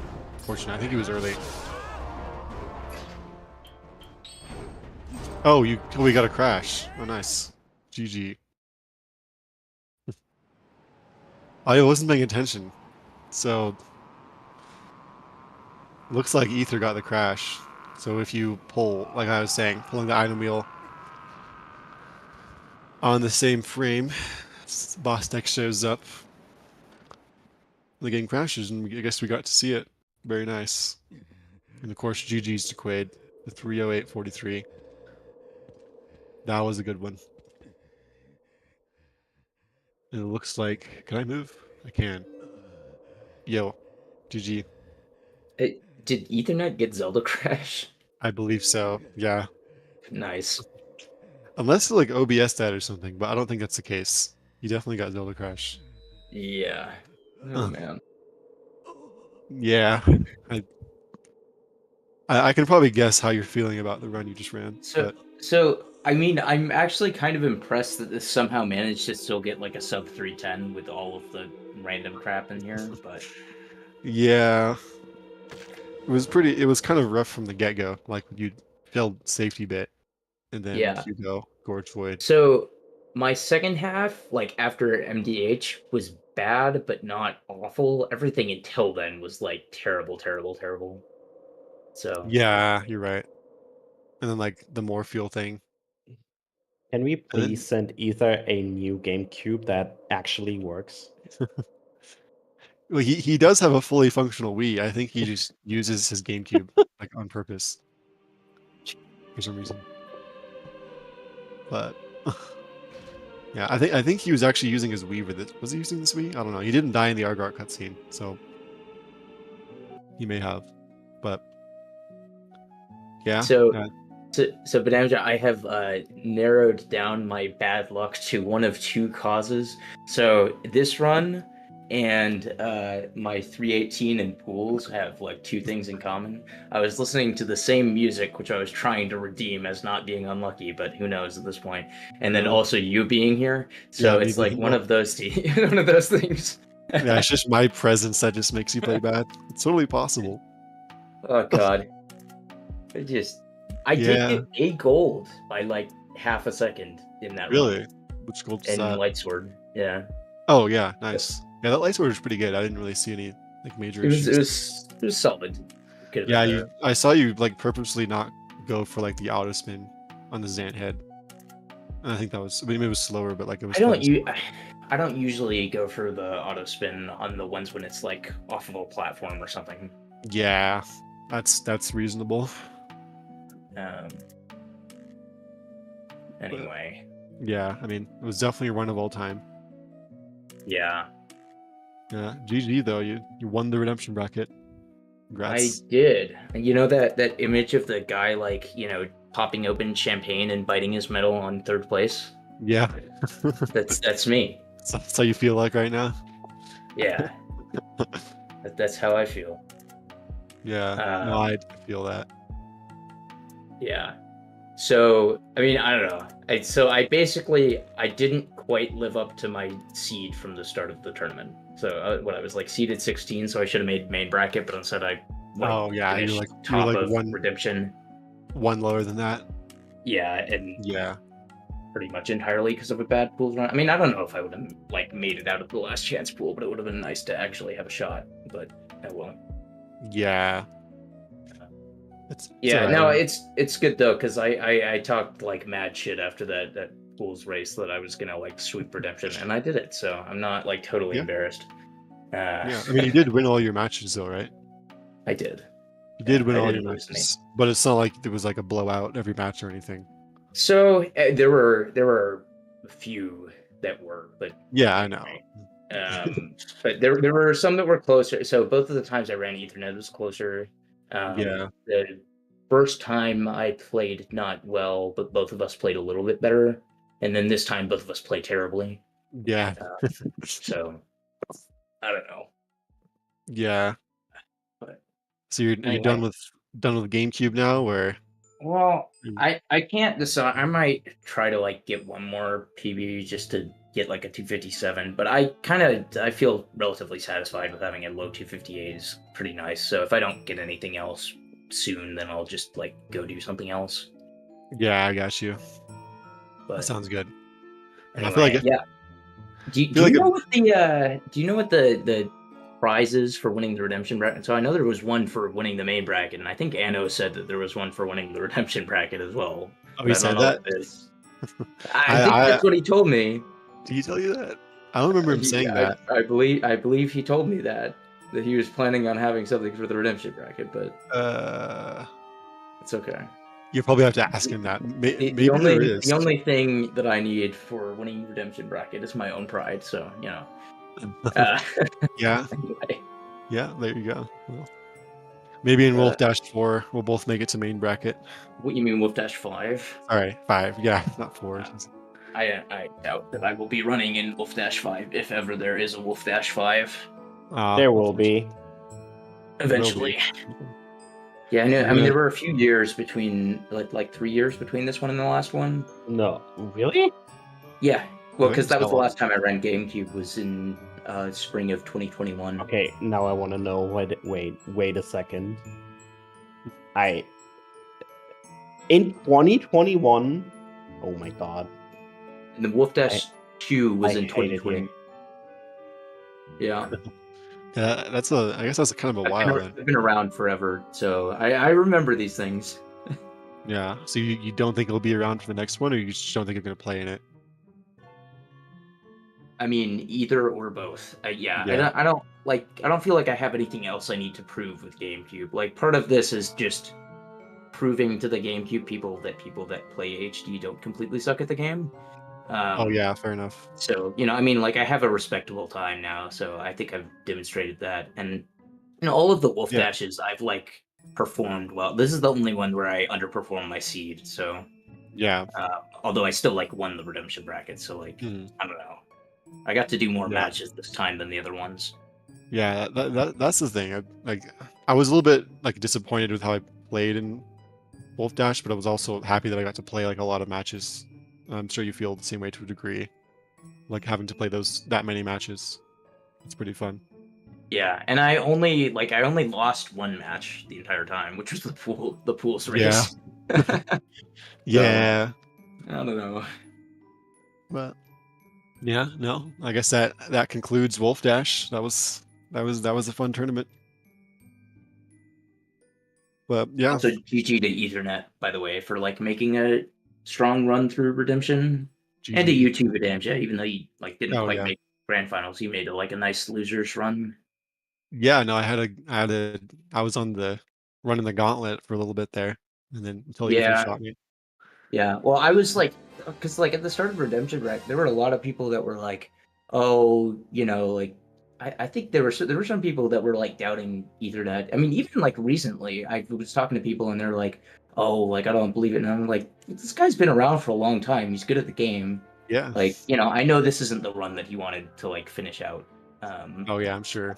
But like, he had some pretty good runs, and like, he showed that he's like, a deserving veteran of the game. So I appreciated that. Yeah, I was rooting for him throughout a lot of the tournament. So. What'd you say? I was rooting for him for a lot of the tournament. Yeah, of course. He's a good player. And also, I really appreciate that he like stuck it out and finished this run rather than. Yeah, I also appreciate that. If I had to continue by myself on like the run that made me want to like tear my hair out, I mean, and it was still like relatively close even in the late game. Yeah, it wasn't too far. It was like I feel like it was under 2 minutes for like a while. I feel like. Yeah. Yeah. I'm glad you both had like you. I mean, it sucks that you both had bad runs, but I'm glad you both had like comparably bad runs up until the very end, at least. So that there wasn't like a complete you weren't like 10 minutes ahead or anything. Yeah, I find it funny because I did a run yesterday that got like a 304, and I'm like, yeah, I had like a pretty okay late game, and like but I think I lost like 2.5 minutes on Ball and Chain that run. I also had like almost a 46 vessel, and I was like, yeah, but like tomorrow, there's no way that I could have like a worse vessel than like a 45-51, and then lo and behold, literally everything goes wrong. Yeah, it happens. I mean, it's EP after all, so I mean, yeah, there were like a handful of tricks that I actually did get first try, thankfully, like depth sort of skip. But there was a while there where I'm like, I like get safety bit first try, safety bit second try, sword and shield skip second try. Like what did I get? I guess I got Ruby Roll first try, but I got EMS second try and almost died several times in a row. That was fun. Yeah, I was so scared watching you fight Skull Kid. You're at like a quarter. I was too, because I got a heart, and then like I randomly got hit by 2 of them again. I'm like, oh my god.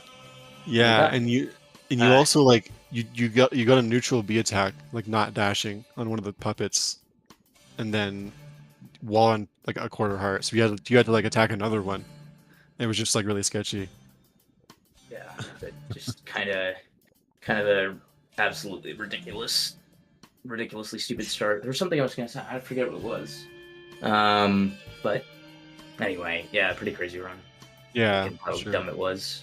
Oh, the Morpheal. Oh my god. That wasn't even my fault. Yeah. Like everything that happened in both of those times in Morpheal, frankly, like was not my fault. I didn't No. actually see what happened the first time. Did you just not hit the eye? I got Like the eye? dodged by the eye, and then I got grabbed and eaten, and I couldn't make it back to the ground. And then the second Yeah. time, I got dodged by the eye again, and got like horrible RNG from Morpheal on like just Phase like two. yeah. So like for the final regrab, sometimes like so you want Morpheal to be like below halfway at least to make it so that the regrab is fairly likely. So Yeah, that I she's was facing kind of- down a little bit. So she was like she facing can directly have. up. So she was pretty high up, and she can have like cycles where she, faces only from like slightly up to like all the way up, and that's what I got. And so it's like she would not have gone any lower than she did there. And it's like so I Yeah. literally had no shot basically of getting the grab. I'm just Yeah, glad I it had looked no like- error. It looks like that was the best frame you could have gotten, and it still didn't work. So that was kind of unfortunate. Yeah. Yeah, that was really bad Morpheal RNG. Yeah. But no, it happens.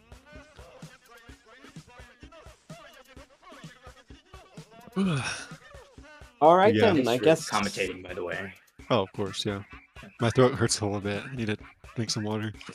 Oh, I completely missed your message, by the way, Tresco. Thanks for offering to Tom. I It's didn't all see that. good.